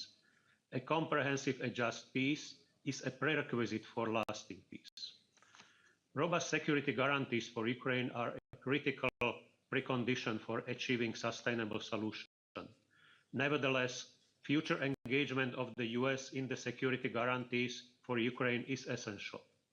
While Europe can and must take the responsibility for Ukraine, it will not be possible without critical enablers and some form of US assistance. Slovakia, as a neighboring country, is committed to help Ukraine in its integration into the European Union, and we have started necessary steps to facilitate the access of Ukraine to the European markets through improving the transborder infrastructure for roads, electricity, energy, and railways. We will continue doing so that Ukraine feel a full-fledged European partner and in the future a full-fledged member of the European Union. Finally and crucially, Slovakia remains committed to strengthening partnerships and across Europe and across the Atlantic. Despite current shifts, we must coordinate with the US and European allies to ensure that Ukraine receives the security it seeks and indeed deserves in the face of ongoing challenges. The resulting architecture should not only deter aggression, but lay the groundwork for lasting peace and prosperity in our shared region. Thank you for your attention. Дуже вам дякуємо. Наше засідання поступово добігає кінця. І я маю честь передати слово останньому спікеру в цій залі, його високоповажності, пану Бенджаміну Ададу, міністру делегату у справах Європи Французької Республіки. Франція залишається одним із стовпів європейської та глобальної безпеки. Прошу. Thank you, Mr. President, Excellencies, dear friends. It's an honor to be here today with the Ukrainian people. It's an honor to be speaking alongside the brave soldiers of Ukraine. 3 years ago, Europe woke up from its vacation from history.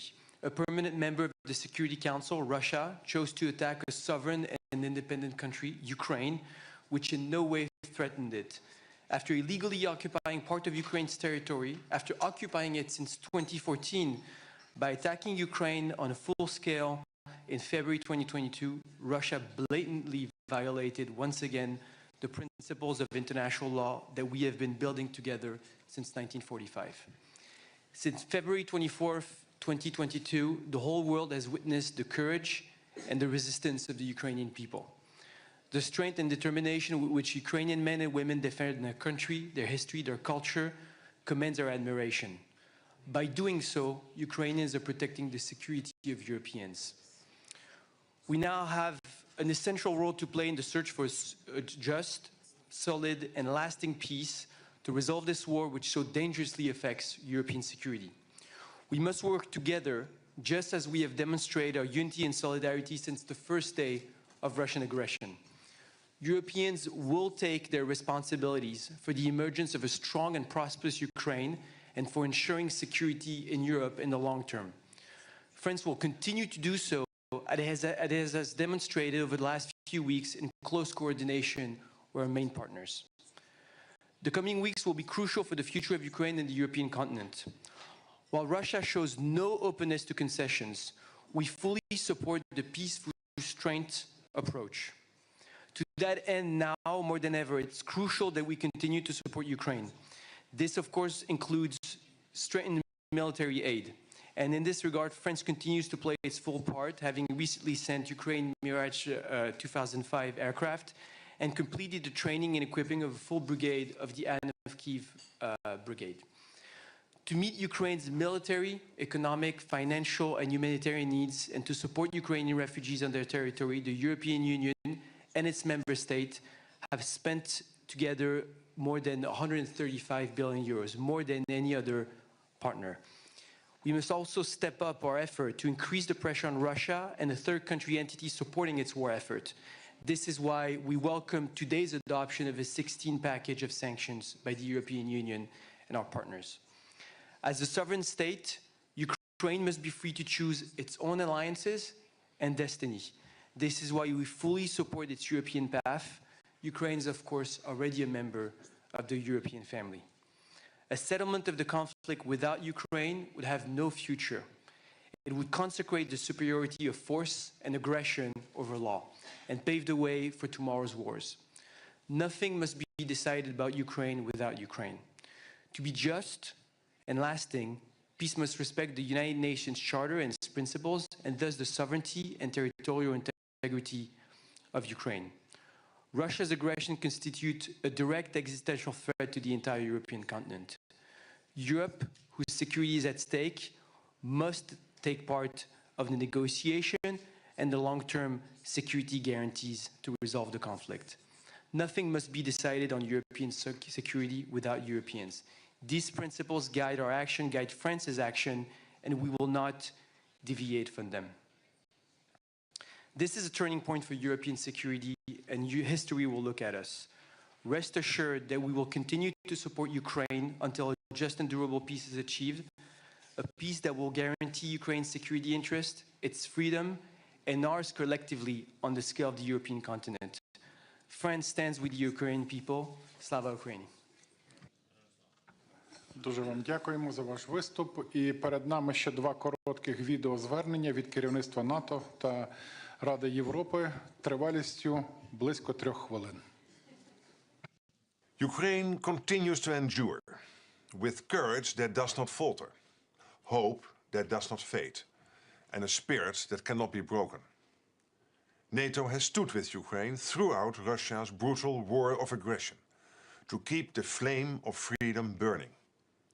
We have kept Ukraine strong by providing arms, equipment, and training. The bravery and resilience of the Ukrainian people are an inspiration to the world. NATO will continue to support and stand with Ukraine and help it through the challenges ahead to ensure this war can end with a just and lasting peace. Friends, it was 4 o'clock in the morning on 24th February 2022 when the first explosions sounded in Kyiv, Kharkiv, Odessa, and in Mariupol in the Donbas region. The European Convention on Human Rights is being flouted. Our values are under attack. The very next day, the procedure for excluding Russia from the Council of Europe was initiated. 3 years on, our support is unwavering.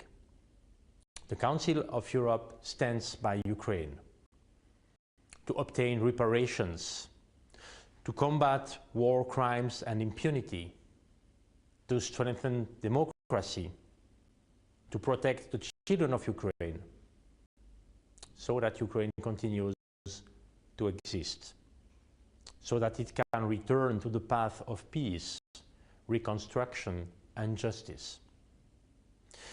Because Ukraine's future is European. We are writing this future together, based on the values we share, those of a free and sovereign Ukraine, those of a just and lasting peace, the values of a strong and united Europe throughout our continent and the world. Дуже дякуємо. На цьому офіційна частина саміту «Підтримує Україну» завершується. Ми вдячні нашим гостям, лідерам за незмінну підтримку. Ми сьогодні відчуваємо цю єдність, підтримку ваших народів, ваших країн, ваше лідерство. І оголошую наступний елемент програми – спільну прес-конференцію. Дякуємо.